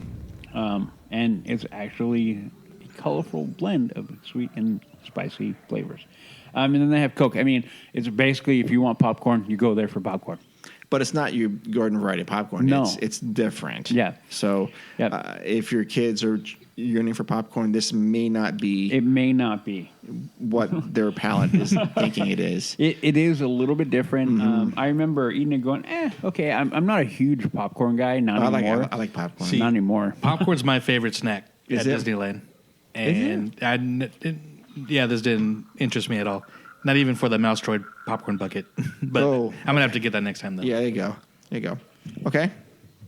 And then as you continue on, you're going to go into a very cool little area, and you're going to find, and Joy, I think you mentioned it earlier, where you can get your wonderful Ronto wrap.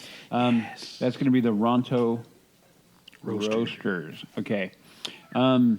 So what they have there, and their main claim to fame is going to be the Ronto wrap. And they do have a few different. Well, they have the breakfast version of the Ronto wrap. I think it was leftover of Jess's Ronto wrap. It was pretty good. Scrambled egg, grilled pork and sausage, shredded cheddar cheese, the peppercorn sauce in that wrap is amazing. That can go, I just picture that with the egg because I'm a hot sauce on my eggs kind of guy, and that sounds awesome. Yeah, that peppercorn sauce was so good. They also have, and I didn't know that until I'm reading it right here, the Rising Moon's overnight oats. Oh, they have it there? Yeah. Oh, oats and yogurt. And whenever we get to go back, I think I'm going to go try that.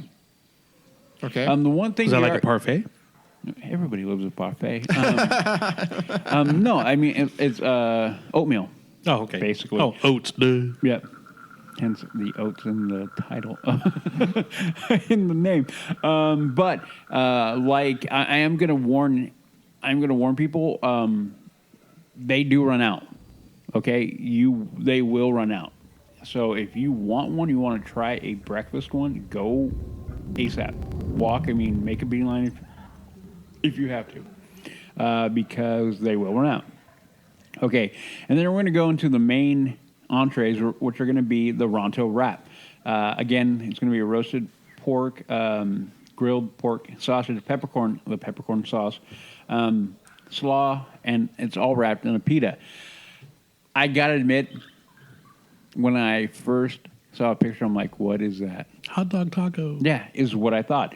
But those people, I mean, it's good. Yeah, it is delicious. It is, yeah. I'll say that the time I had that, we ordered the mobile ordering, and I think I said this story before, is that we ordered the breakfast one, and by the time our order was done to pick up, they had run out of the breakfast one, so they gave us that one. And I was like, this isn't what I wanted, but it was so good.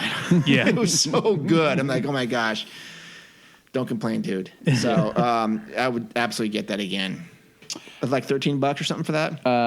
Yeah. And then they have pork rinds, basically, and that would be, and then they have it pork rinds in a droid. I'm like, a souvenir droid. So when you go to Ronto Roasters, they're Ronto wraps. Yeah, and like I say, but his I saw the price. I'm like, I'm not paying $13 for a hot dog taco. Yeah. I'm like, you know what? It's my first time here. I'm going to do it. Yeah. I'm like, when I was not even halfway done yet, I was like, I should get in line for another one. Then they will have a few. Then they'll have drink and soda. They'll call it, they'll theme it appropriately, but hot cocoa. Lemonade, they'll call it sour sarlacc, which I'm like, I'm down for that. Then they'll have, tea and whatnot, and then they'll have your Coke and whatnot. The basic, beverage that we all have gone to know and love. Oh, yeah. At the park. So once you come out of the bazaar, there are only going to be a couple. Admittedly, there are not very many food options in that part of the park. But the two that are left are pretty freaking good, without a doubt. So I'm going to go over to the docking bay. Docking bay. Okay, so I got to give my kind of story about docking bay. I remember when it came up and I looked at it and I kind of went, I want nothing. Oh, there. yeah. I want nothing to do with that. I don't think it's going to be any good. And I was really wrong. I mean, really, really wrong. But Docking Bay 7, so again, for anyone who has not been there, you're going to be right. You're going to come out of the bazaar. You're going to kind of sway to the left. You will see the Falcon off in the distance. You will have Sally's Workshop. And then you will have the park, the shop just went away from my head. Doc Ungars? Doc Ungars, thank you, is right across from it. But let me bring up that menu. So, this is kind of a quick serve. They're pretty quick, and the food out of it is amazingly good. Amazingly good. They do have a breakfast menu, which I already said I need to go and do. Mm-hmm. Because I've read it before, and I kind of want to try the one I'm going to describe right now. Would be the Bright Suns breakfast platter: 3 cheese egg bite, pork sausage, purple potato hash, mini Mustafarian cinnamon roll. So you get a little bit of everything there. Then they will have same thing as they had over at the Ronto Roaster, which would be the Rising Moon over oatmeal. Okay. And then they will have the Mustafarian cinnamon roll. Again, that's breakfast, and but I'm going to tell you what. They have. Hold on, let me get to the food. Where'd you go? For Docking Bay. Oh, they've got specialty beverages for breakfast. They do. Okay, so have you had any of those? I'll cover. I did not because I haven't been through breakfast yet. Okay. So the specialty beverages are going to be the Moof juice, which I'm like, hello. I've had that. You have had it? Moof herder? Yeah, it's really good. Okay, fruit punch, orange, pineapple, and chipotle pineapple. Oh, okay. The Batu Baka tea is basically passion fruit tea, kombucha. No, thank you. Fatro, again, unsweetened tea. lemonade. It's an Arnold Palmer. Yeah, basically. And then the hot cocoa. Then they'll have their assorted beverages. But once you get out of breakfast, Yeah. that is when the fun begins. I will give you what I had, okay? And I've actually had a piece of almost all of these. Okay, the one that I got, and you're going to hear the price and go, oh my gosh, that's kind of pricey. $18.99. And you're like, holy cow. But it is amazingly good. The Batu beef pot roast. Holy crap. So good. So good. Worth every penny. You know, you're there and you're kind of thinking you're not going to get a high quality food because Right. it is quick serve. Yeah. No, they do not. They command that $18.99 and they go, okay, we're going to give it to you. And it is amazingly good. Every time. I've had it 3 times. Did you get it? Okay, let me ask. You get full from it? Yeah. Okay. Well, I don't eat a lot anymore. Okay. Okay. But yeah, that was amazing good. It comes with the pasta on the side, or is it? No, it's underneath. Okay. The pot roast sits on top of it. Has kale. I mean, the sauce with the mushroom. It's kind of a mushroom sauce. Mm-hmm. Oh my gosh, the kale. I'm not a kale guy, but the way everything is done and as it's cooked and presented, it is amazingly good. Like I eat it. Ever since the first time, I eat it really slow. I mean, really slow. I'm like, I'm going to savor this because I'm not going to come back probably for the trip. Okay. But, so freaking good. Okay. I cannot recommend that one enough. Everything on this menu looks amazing. Yep. I don't know what I would order. So the other one is going to go, let me go ahead and continue reading here. The smoked Cadu pork ribs. I did not have that. I believe when we went, Seth had that. I think he had that. I think a couple people in our party had that. Mm-hmm. Sticky pork ribs, blueberry corn muffin, and cabbage. I had the blueberry corn muffin, by the way. How was that? Freaking good. Okay. And then you think about it like weird combination, right? Nope. Perfect match. Everything flows really well on that on that entree. Really, really good. And I'm not a big fan of like any kind of like slaw at all. But the only place I eat it at is at Disneyland, which is that and green beans. There you go. Okay, so next one's going to be Endorian roasted chicken salad, Mark. This one's you. Marinated chicken, mixed green, roasted seasonal vegetable. Quinoa. There you go. Quinoa. Pumpkin seeds, and then a little bit of the green curry ranch. The curry might be too much for you, though. It might be. I would try it though. I know. That I did not have that one. So here's another one. This one I had a bit of this one too. This was good. The Endorian fried chicken tip yip, crispy chicken with choice of vegetable mashed potato with herb gravy or macaroni and cheese and roasted vegetable. Give me both. Is that like a wellness chicken, or is it like a chicken? No, like a breast, or no, like a kind of a fried chicken type of thing. Oh, okay. It was good. And then I would pay extra for both those sides. Yeah, I'm like, give me another one. And then this one I have not had because I don't eat shrimp. The Yub shrimp noodle salad. Oh, okay. Chill shrimp, marinated noodles, vegetables. That's for kids though. No, nope, not that one. Oh, mine says for children 3 to 9. The noodle salad, the Yub shrimp, for $10.99. This one's $15.99 in the adult menu. Oh, okay. Okay. But that one I did see. Someone was eating it near me, and I'm like, okay, it's shrimp. I don't eat it, but it looked very good. Now, do they look like regular noodles, or are they like different color? No, regular. Okay. Yeah, I know when they did the Avatar, their food is like they might have like blue or purple noodles. Or No. Like that, Everything that I have seen have been nothing like the noodle hasn't been anything out of the norm. Yeah, that all sounds delicious. I don't like I said I don't know what I would order. Man, I could. The pot roast is calling my name right now. Did you mention the meatloaf, or did I miss it? It's not showing on here. It says it's Do you have the meatloaf on yours? No.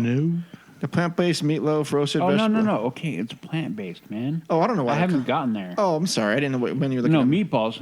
So the Felucian... No, it says meatloaf, not balls. No, I have meatballs on here. There's a joke in there somewhere. I know. Jess, where are you? This is when we need Jess in here. Felucian, kefta, and hummus. Sorry, I didn't say it right. Hummus garden spread. Plant-based meatballs, which right away I go, no, thank you. Herb, hummus, tomato, cucumber, relish, and on a pita. Yeah, no. No, I mean, I'm more than sure that it is probably pretty good. But whenever I see plant-based, Yeah, sorry for your plant-based listeners, but no. Yeah, I mean, I'm not going to fault anybody for getting it, but yeah, I'm a meat guy. I mean, Yeah, me too. But I would try it. I mean, if we all pitched in and got No. 3 of the okay, I would. No. If somebody gave me one of those, like, okay, try it, I'd be like, okay, fine. I wouldn't. See, the ribs look good. I'd rather Crispy milk chicken. my own green milk. Oh yeah. Okay, then you have the veggie dipper. So they have a kids meal, which is basically kind of again hummus and a few other kind of things you can dip into it. Okay. The patty bun, Ithorian garden patty bun, a bao bun, plant-based patty. Again, I like the bao buns. Bao buns are good. Yeah. Roasted carrot, house sauce, and cuties mandarin. Oh, those are good. I like are good, those. Yeah. And then they do have a kids meal with the fried chicken tip yip youngly meal. Okay. Sure. So dessert. I haven't gotten any of these.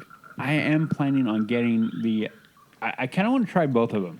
Okay. So the Oi Oi Puff will be raspberry cream puff, passion fruit mousse. Sounds really good. And again, knowing what they do at the docking bay as far as food, Yeah. that's probably pretty bomb. I would imagine it is. Yep. And they got a huge assortment of like egg, allergy friendly, shellfish, allergy They friendly. They have done a really good job of Yeah. making sure they can take care of anybody that may have an allergy problem. Yeah. The Batu Bon. This is the one that is on my. I'm getting next time we go. Will be chocolate cake, white chocolate mousse, coffee custard. Okay. I like all of that. Yeah. Put them together. I like all of it. Okay. So yeah, that one is going to be, and then they have their specialty beverages, which we've talked about already. The Okay. Moof juice, the Batu Bacha tea, the Fatro, and the hot chocolate, and then sodas. Okay. So, would you feel good about swapping this place for dinner versus Rancho? One night, yeah, Okay. and I did do that. Okay. Trip. Was it the trip we went, Joe, or was it the one before? No, we went to Rancho. Yeah, we went to Rancho. It was a trip before. Yeah, because we didn't go to Docking Bay when we went, did we? I was there with you. Yeah, you went with. Yeah, I think we were going to go, but it was for some whatever reason. We never It was made it. super busy Yeah. at that time. We're like, let's get something else. Okay. Okay, so before we go to the final, kind of sit down, I am going to go visit as soon as I get the iPad to quit. The one that a lot of people will be the milk stand, okay? Oh, So yeah. the milk stand is what you're going to get there is your blue and green milk. Yeah. That is what they have there. I'm bringing up the menu, but they have their blue milk, again, which is a plant-based blend of coconut and rice milk with alluring fruity characteristics. Which one have you had, Joe? I actually haven't had any of the ones yet. Yeah. Annika ordered the blue one. Right. But I would want to order the blue one, but I don't like coconut. So It was horrible. I mean, it was just, we were like, okay, you should. Okay. It was just, this is not good. The green milk is the same, but it has more citrus and tropical fruit. I would probably go for the green. Yeah. But I want the Bantha milk jug, the $25. Yeah. I didn't remember seeing that. Yeah, 25. Yeah, the Bubo Wamba Family Farms light up souvenir. It looks cool. Yeah. Okay. Yeah. It does look very cool. Yeah, it has got a little stamp of a bantha on it. Yeah, I may get it But just for that. But outside of the park, Joey, are you likely to just fill that thing up with a drink? Possibly. I mean, you got to get your money's worth. I'm Sure, going to okay. be like, yeah, you are. If you're at home watching The Mandalorian, you're going to fill that thing up? Yep. Yep. Okay. Heck yeah. More power to you. And I can watch it in the dark. Udi's got some Mandalorian sock. Yep. I was going to say Boba Fett sock, but that's not Boba Fett. Don't make me hate you. I know that. Okay. The one here, maybe Joe, maybe you'll like this one, the Toydarian swirl. So you're gonna have green milk swirled with savory lime seasoning and mango jelly. No, That one sounds good. I want to see it first. I kind of want to do. I'm not gonna lie, I kind of want to do that one. That Yeah. one I may have to do the Toydarian. But I feel like, being a lifelong Star Wars fan, I would have to get the blue milk. But after green milk and where we know it comes from, I'm like, oh Yeah. maybe not. Yeah. Maybe not. But I mean, because like I said, you said you don't like shrimp. I love shrimp. Uh-huh. So when I get coconut shrimp, it's like, oh. But then I'll eat it. And I'm like, oh yeah, it tastes of shrimp, so good. No, now it tastes like I'm eating suntan lotion. So Nice. Okay. So then we're gonna go to the final. Destination. Yeah, stop. The most sought after reservation in the park. Well, in the land, because every time we've gone has been in the AM, and we're talking early AM. I've never been there past 10:30. I have one time, and we got lucky that Olga's the Cantina? line, yeah, I was with Jess and Jules, and we got lucky that the line was short, and we kind of just walked right in. We waited in line, but we got in, which was very, very, very cool. But it was in the afternoon; it wasn't in the evening. I really, really kind of want to. I think you could walk right in towards At night? the late night. Okay, well, maybe. I think that is a theory to test. Yes. Yep. Okay, so Olga's Cantina, by any metric, is one of the coolest places you can go to. For anyone who has not been there, Mark is one. Yeah. You're missing out. I know that. I have been in there now 4. I have a full collection of coasters, so 4. Yeah, but there's those people left like their coasters. They're like, how could you leave your coaster? Ooh, they left it for us. Yeah, I'm like, and yoink. I think I went around going yoink, yoink. Yeah. Yep. Okay. They do have a breakfast menu on here, and I'm like, really? It's rum instead of whiskey. Yeah. All right. Okay. Right. I don't think it varies very much from one to the other. I'm bringing them So, up. Oh, they do. could Marcus bring his boys here and have a good time? Yeah. Yeah. Okay. Yeah. They have. Okay. The one thing it is a bar. Okay. The drinks you're going to have, you do. We'll have alcohol, and they do have non-alcoholic. They beverages. card you here at the They do not. Okay. They Yeah. do. They do. okay. Apologies, they do. Okay. The one thing that Olga's does is they recognize turnover. So if you're a server, turnover is key for you making money. If I'm a server that works for Disneyland, I'm either going to go to Wine Country, Tutorial, or Club 33, where the bills are extremely high, or you go to Olga's, where it's kind of high, but the turnover is insane. They work for you. You get a 2-drink max. So if us 3 walk in, there's going to be no more than 6 drinks at the table. Okay. You cannot get more than 2. like they won't take more than like 2 or 3 debit cards per table. No. Okay. They So- keep everything really, really tight, and because they want you to come in, have a good time, and go, hey, did you have a good time? We did. Okay, cool, thank you. Get out. Get out. Oh, that was rude. Please get out. Yeah, please get out. Get out. Yes. No, But- they rush you in the most Very professional polite. way. I mean, Every server I've ever had in there, great. I mean, good time. They're very cool people. They're very. I mean, and it is a good time. You don't want to go. It is a place I can go hang out for hours if I could. But they do not encourage that. They do not. They actually don't allow it. They won't let. Aren't there hang tables out. there? Oh, They're standing tables. Yeah. There are a few. Yeah, no. Is it as bad as going to Trader Sam's to find a spot? No, because like Udi was saying, you're in line, and they check your party. They give you the menu ahead of time and look and stuff. And like right when you get in, you're on the clock, but you're enjoying. It's kind of crowded. It's a bar setting, but I mean, just the atmosphere, the detail, everything in there is so cool. The drinks are a conversation piece, even like the glassware. Mm-hmm. Like the last time we went, I'm like, you know what? I'm just gonna go beer this time, and the beer glass was like, oh my gosh. Can I put this in my pocket? Mm-hmm. I mean, that is just really cool. But do you have the option to buy the souvenir glass there? You do for the specialty drinks. Okay.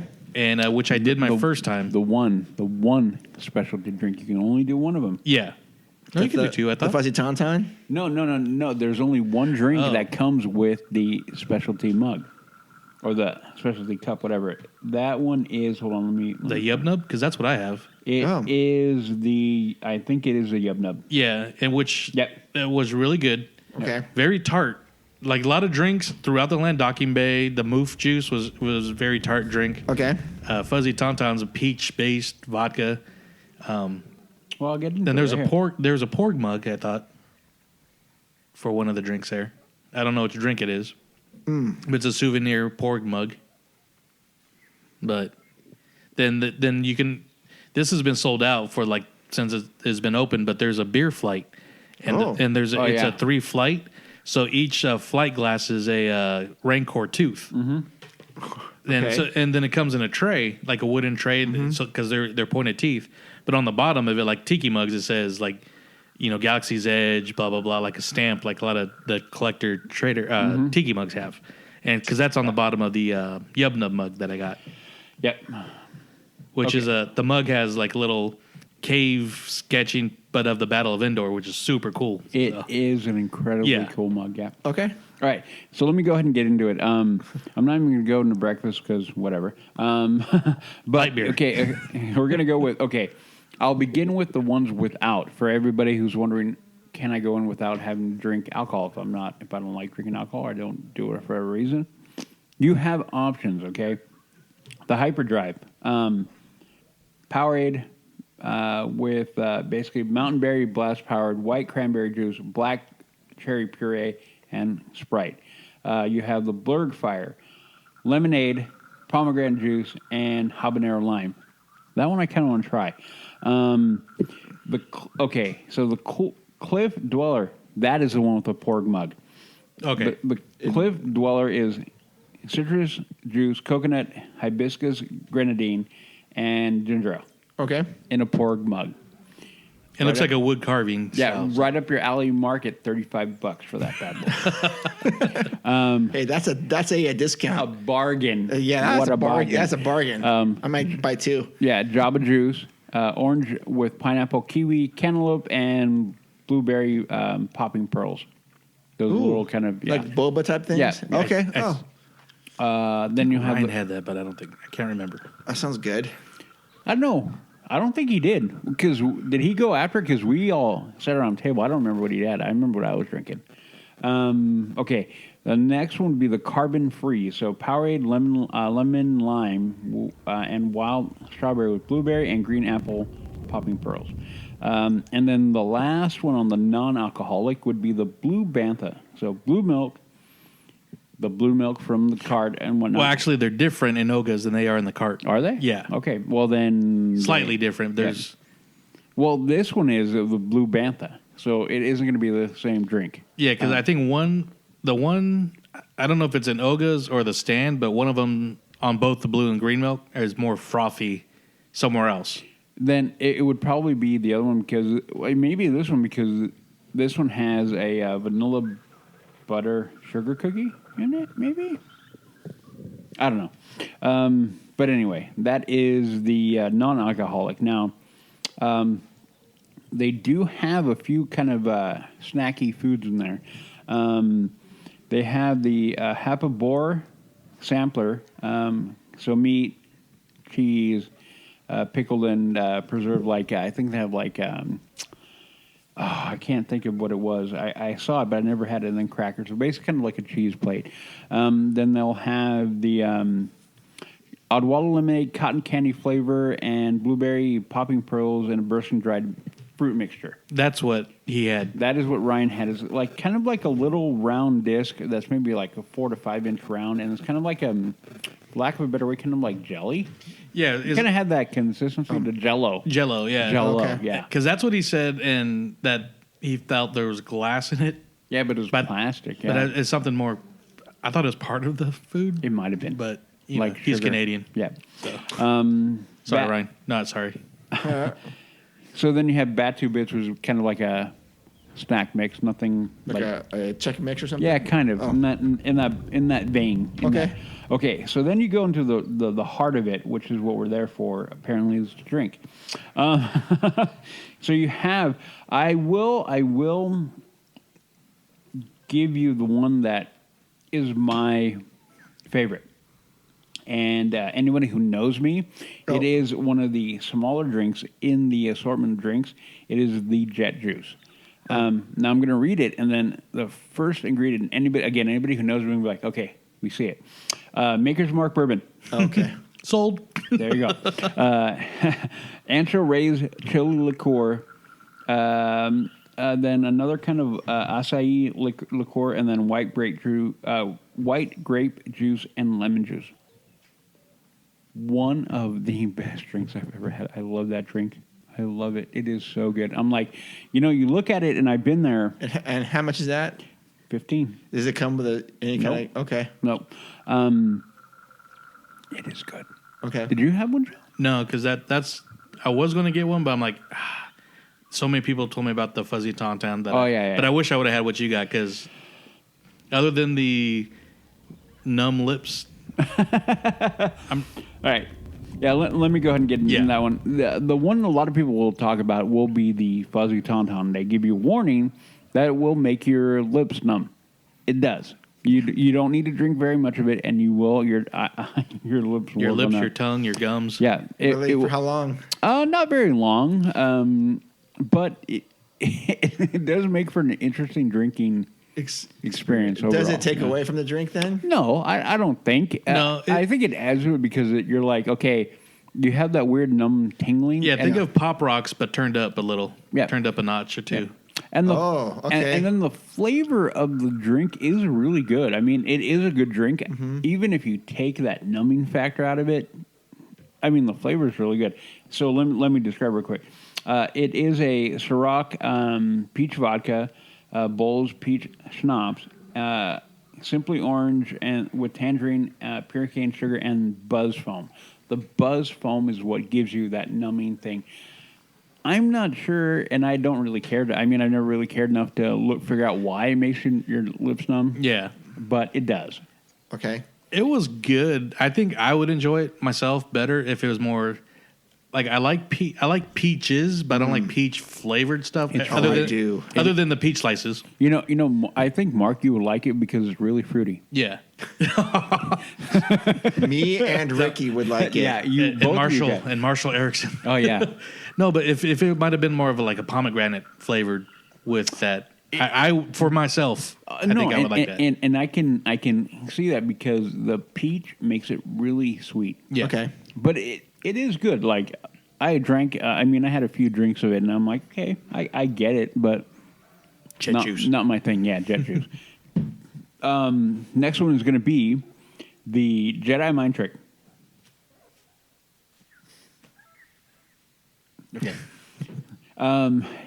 So Kettle One Botanical Grapefruit and Rose Vodka. Then you have a Fallernum. I'm not sure what Velvet Fallernum is. Bowls Blue, Caraco, white grape juice, lime juice, and grapefruit bitters. I haven't had that. I almost got it, and I'm like, but bourbon. Yeah. So I went there. Next one will be, as Joey mentioned before, the Yub Nub. Yeah. And you've got that. Yeah. That comes with a souvenir mug? Yeah, it does. Okay, the Malibu. So it's Malibu pineapple rum, Sailor Jerry's spice rum, 2 for $2 so far. Citrus juice, passion fruit served in that souvenir mug.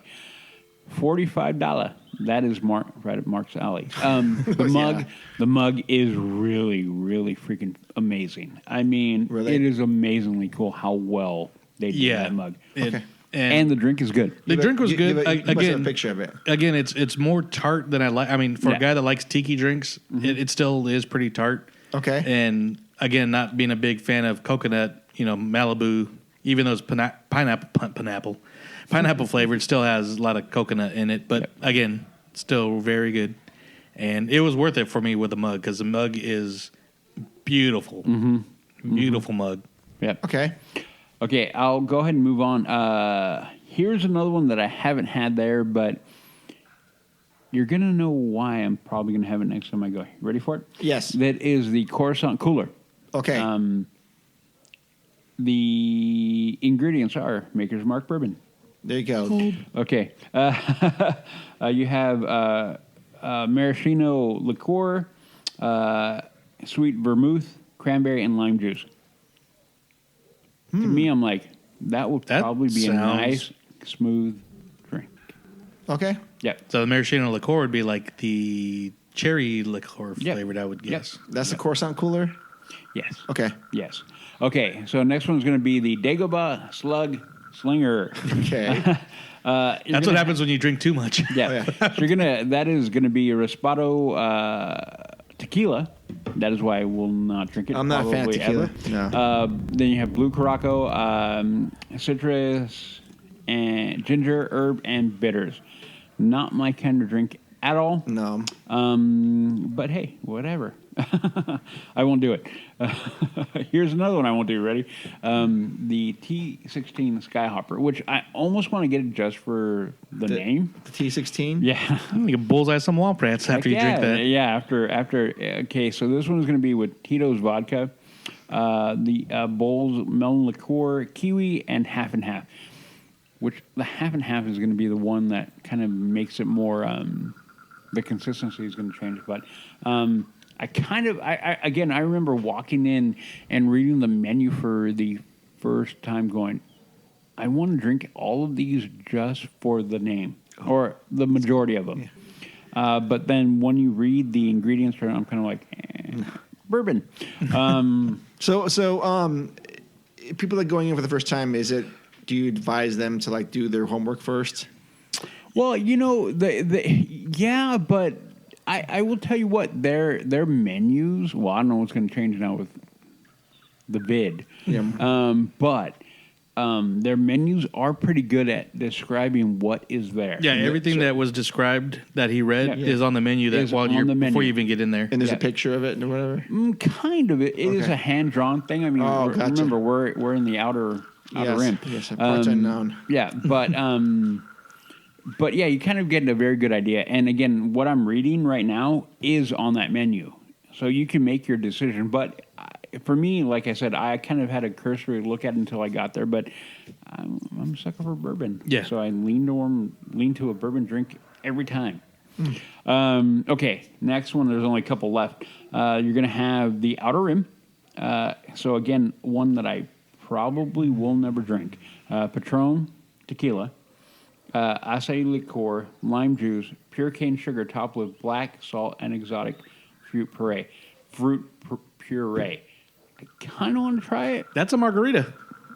For the most part, with a little extra. Yep. I was right. Yep. And then the Takodana Quencher, Bacardi Dragonberry Rum, Blue Curaçao, Simply Orange, and Pineapple Kiwi. To me, that's going to be a sweet, fruity drink, but it's rum. Mm-hmm. Point to me. I'll try that one. Yeah, Mark and Bill. What's it called? The Takodana Quencher. Okay, sure.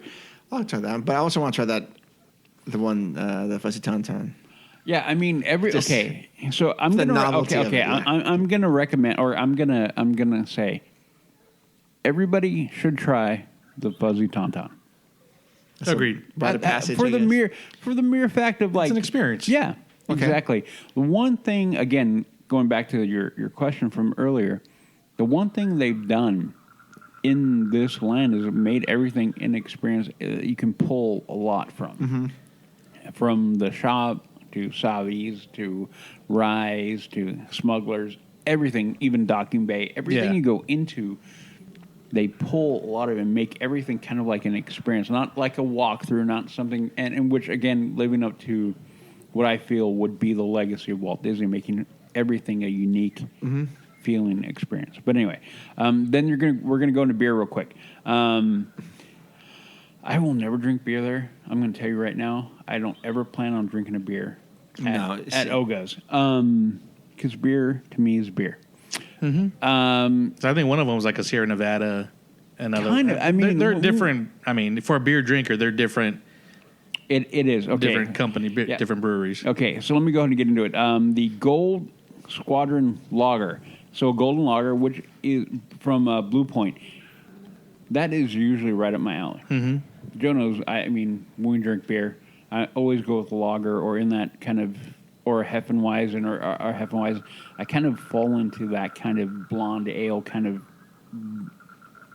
area when I drink beer. You don't like your danky beers? Yeah. No IPAs. I mean, I will drink an occasional dank beer if the finish is correct, but I never take that chance. Like if somebody goes, here, try that beer, I'll be like, okay, I'll try it, but if the finish isn't the way I like it, I'm like, no, thank you. Especially with the prices. And I don't have that option there, so I'm not going to risk it. Okay. I'd rather go like bourbon-based drink, done, because I know I'm going to like it. 9 times out of 10, I'm going to like it. The other thing, you have the White Wampa Ale, a Heffenweizen, so automatically I'm like, okay, I'll lean there. Ballast Point Brewing. So knowing that Ballast Point is a good brewery, if someone said you need to drink a beer, I'd probably, okay, give me the White Wampa. That would be up my alley. Then you have the aforementioned Flight. That one hasn't been around for a while. I really want to do that too. $75. $85. Woo. $85. But it is amazingly cool. The theming is amazing on that thing. I mean, I remember seeing the picture going, holy crap, that is so cool. I wouldn't do anything with it ever again, but it is pretty cool. Okay, here's another one that I would lean towards, the Gamorrean Ale, a red ale. I will drink a red ale. That is from New Belgium Brewing, and I don't think I've ever had a New Belgium Brewing company. They're good. I believe I had that and because I had, when we went last time, I'm like, all right, no fruity drinks. I'm just going to have beer. So I had the Gamorrean and I had the Gold Squadron because I'm like, building an X-Wing costume. I got to get a Gold Squadron on principle. Yeah. And then the last one for a beer would be the Bad Motivator IPA by Sierra Nevada. Yeah. It's a torpedo. Yeah. Oh, is it? I mean, basically. Oh, yeah, I don't like that one. Yeah. An IPA, and for me, IPAs are so iffy for me. That's why I'm like, I'm good. But like Udi mentioned, like Oga's is just another one of the incredible experiences at Galaxy's Edge. I mean, you got DJ Rex repurposed, Star Tours. I mean, it's Rex from the original Star Tours. Okay. And there's a whole backstory. I won't get to it right now, but there's a whole backstory on why he's there, which is pretty amazing. Paul Rubens recorded over 3 hours of dialogue just for it. Jeez. But we talked about, that they politely try to rush you in and out. Because, you guys talked about it, and we've talked about it, but before the land opened, there's a lot of controversy, like, they're going to serve alcohol in Waltz Park, and stuff like that. But the way they control everything is spot on. You don't take anything out of that building at all. You can't, it's not like DCA. You're not walking out with a glass or nothing. It's like, all right, you're done. All right, thank you. Enjoy the park. But you've got your souvenir mug.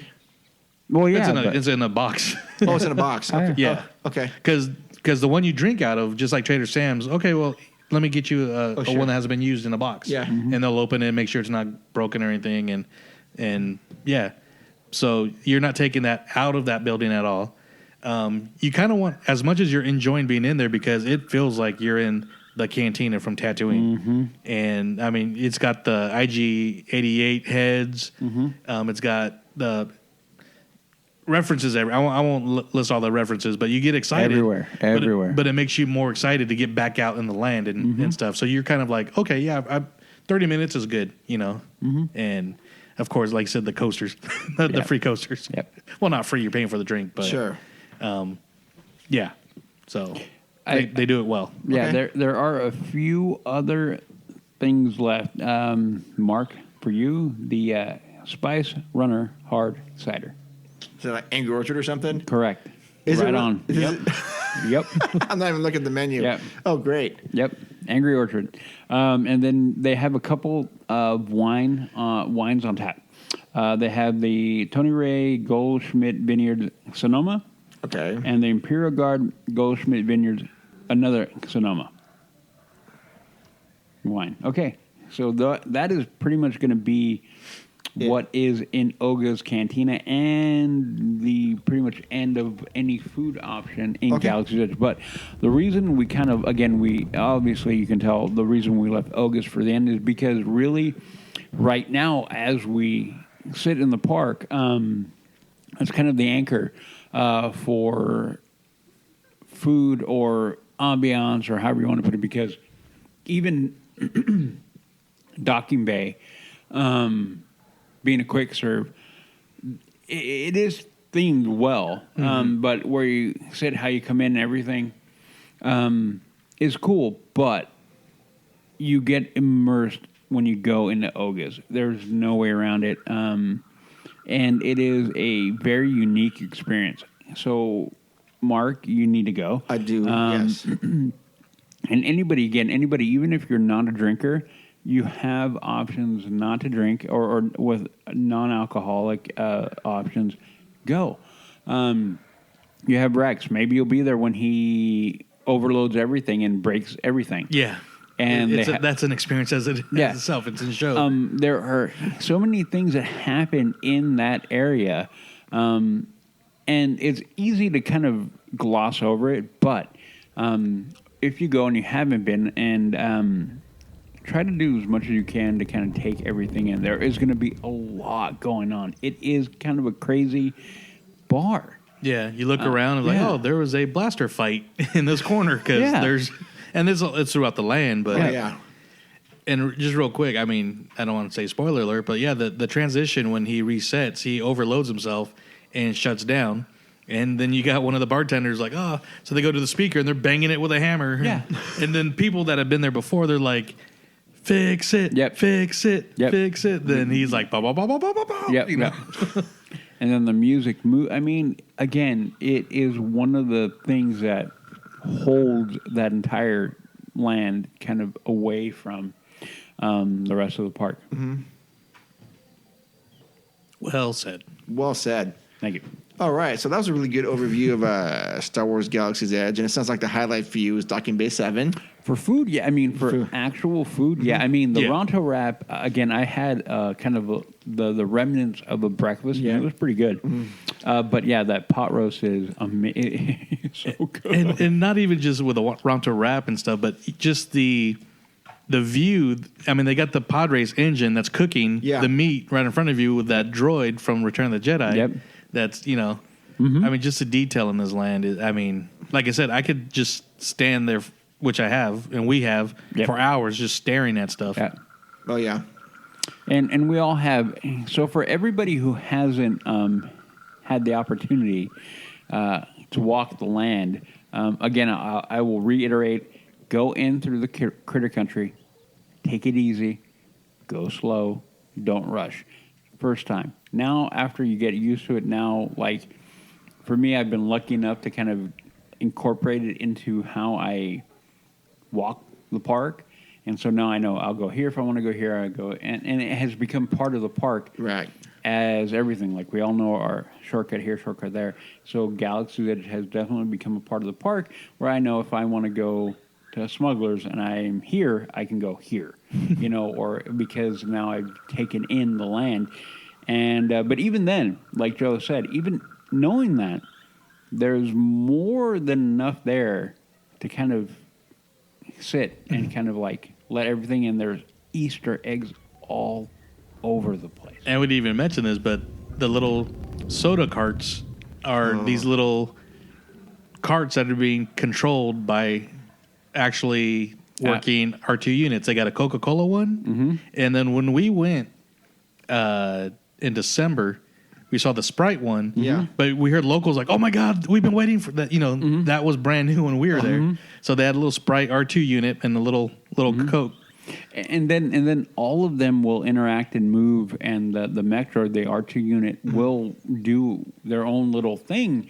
And again, everything in that land, as amazing as everything is theming-wise, the CMs take it over the top. I think I've said it before, when going to the droid factory, talking to the cashier, everything was in character, and I'm like, I love this. I love all of it. And when you go into Oga's, any food, anything you do in there, everything is done to character, and they do not break. And again, the CMs just take what you have and they add everything, and they put all the shiny bauble and make everything amazingly better. Like when you get carded, was like, "Can I see your registration documents?" or something like that. Yeah. Nice. Yeah. They don't ask you ID. You know, they again, everything in character. And, you know, what is your credit form? Or I forgot how they even mentioned it, like how you're going to pay, basically, like card and anything. Will that be credits or? Yeah, I forgot. I can't remember now, but I remember laughing. I'm like, I love that. You always get the Bright Suns or Tilda Spire. Yeah, and then you will get Tilda Spire when you go. So I mean, again, for everyone who hasn't been there and the criticism and whatnot, I'm not even getting into it. But yeah, I mean, the food there, while not as plentiful as maybe some other parts in the park, the uniqueness of it and the theming behind it adds a different kind of experience to it overall.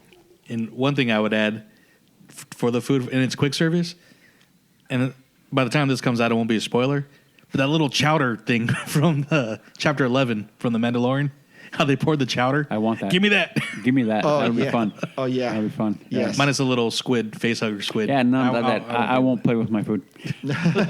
Nice.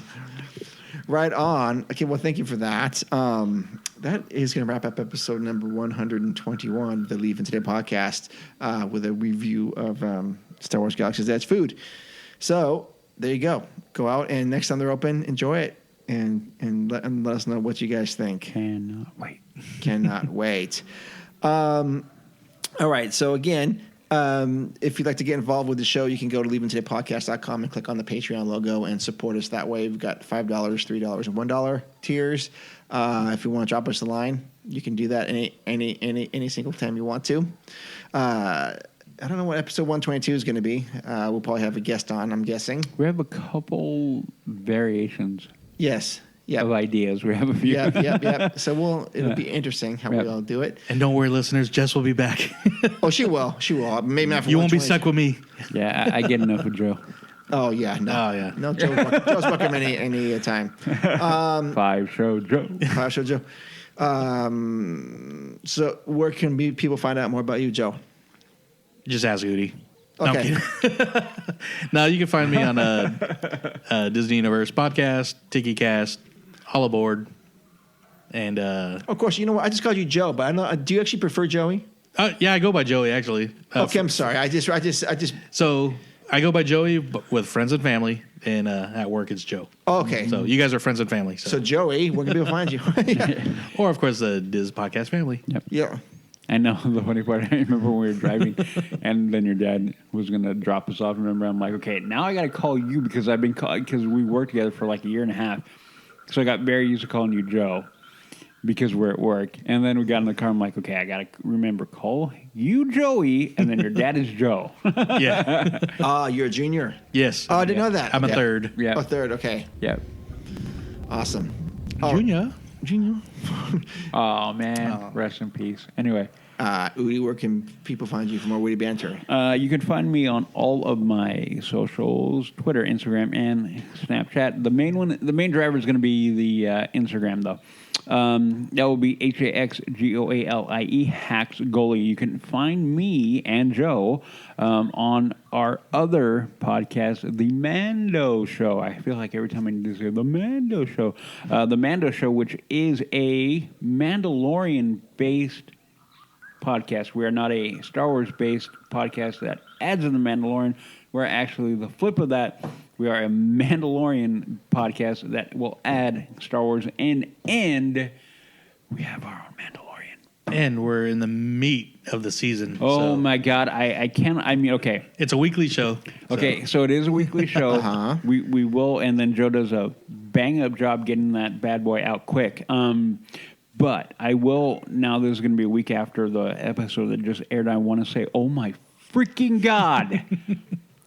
Okay. 1 o'clock in the morning, I'm trying to keep quiet from screaming like a little kid out of my happiness and joy over what we saw in that episode. Cannot tell you. You guys watch it at 1 in the morning? Episode 11 had me I wake up tripping. I wake up at 5, but I was having problems trying to get to sleep, so it was almost midnight, and I'm like, might as well just stay up a little bit. And it was, so I saw it at midnight and at 5. Oh, my God. I waited till like 10 o'clock last night and watched it. Okay. I have, Joe, what's your watch count to? 3.5. Okay. Mark, you're only one, right? Yeah. 6. And by tomorrow, recording 7. Yeah. Maybe even 8. I'll watch it again. Yeah. Oh, my God. And then, okay, so anybody after you hold on. Anybody who watches it, either hop over to, and that if you don't listen to the Mando Show, if not, hit me up. And then there is so much happening, and if you don't know the history of what's going on there, please ask me, or we're going to talk about it a lot on the Mando Show, or listen to that podcast coming out. Holy crap! Yeah, we do spoiler posts on Fridays where you could comment any thoughts that you don't. Yeah. I mean, we don't do that 3-day window because we got to talk about it, Yeah. and we want to hear what you guys talk about. Yeah. But anyway, there you go. Embargo or 3-day embargo. Yeah, we don't do that. Yeah. Okay. 1 day. 1 day embargo. All right. So if you want to reach out to the show, you can send me an email at info@leavingtodaypodcast.com or on Instagram, leavingtodaypodcast.com. Thank you, Fernando, for sending in that very cool story. Thank you. Series of stories. That was awesome. Seriously. And thank you for being part of the LTP family. Yeah. I feel honored and very honored that you're part of the group. La familia. Love you. And Joey, thank you so much for hanging out with us tonight. Thanks, 5 show, Joe. Yeah, thanks for asking. No problem. Yep. Yeah. So you may be at 122. Who knows what's going on? We can never keep track of Jess. But we'll see how that goes. Damn those assignments. Yes, I know. I know. Crazy assignments. All right. Thank you so much again for listening. If you'd like to take the time to send us a review on Apple iTunes, that'd be great. Stars and some sort of write-up, that'd be awesome. Helps with everything. Thank you to the LTP family, all the listeners out there. And I'm going to say... I'll say something real quick. Bright Sons. No, I'll say that. Jose did mention something about a meetup along with Becky, and that's gotten me. The gears are turning in my head. I'll just say that. And if there's something to be, if enough people will want to do it, we will come down there. Yeah, I think we kind of talked a little bit off. We want to do. Yes. We want to do. I think with everything that we have gone together through with the year as a family, I think it would be a good time if we can make it where the majority, with enough warning, we can plan. I think it would be epic if we could all get together and all walk in that park at the same time. Yeah, because I told Becky, I'm like, you're down in Modesto. We'll pick you up on the way down. Yeah, I mean, well, the plane won't stop for not my plane. It'll be flying over. Sorry, man. Sorry, Diva. Yeah. No, Udi's LTP royalty. No, he doesn't drive anymore. I don't drive anymore. But anyway, yeah. So yeah, we'll kick that idea. I'll pick you up, Becky. Yeah, that's how Udi is. Joe will do it. We'll be flying over. I can throw you a line, but from 30,000 feet, I don't think I've got enough rope. Yeah. But anyways, we'll make it. We're working. The thought is there, right? Yes. Okay, so again, thank you so much for listening to the show. It means a lot to us, and reach out to us if you need to or if you want to, and we'll always respond. Until then, adventure is out there, and I'll see you at the parks. See you. Bye.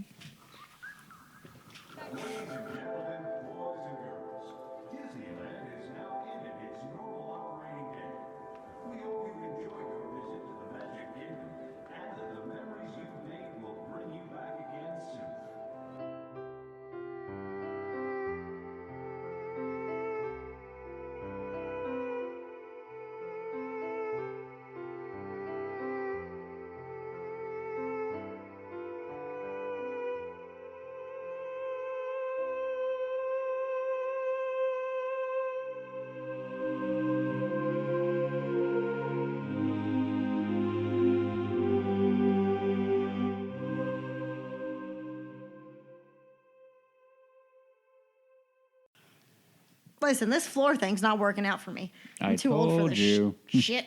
Well, that I have no control over. My body's just stiff. We'll give it a bit. Yeah, give it a second. Okay. Woo! Somebody take these. How many of these? Mark. No. They're going in the trash. Mark. Good? Thank you. You're welcome. No bed sheets. Why are you yelling at me? Because I like yelling at you. But you Yeah. make me hot. It's so close, I can feel it. Kitty, kitty, kitty. It's like a breath of fresh air. Boy, was my face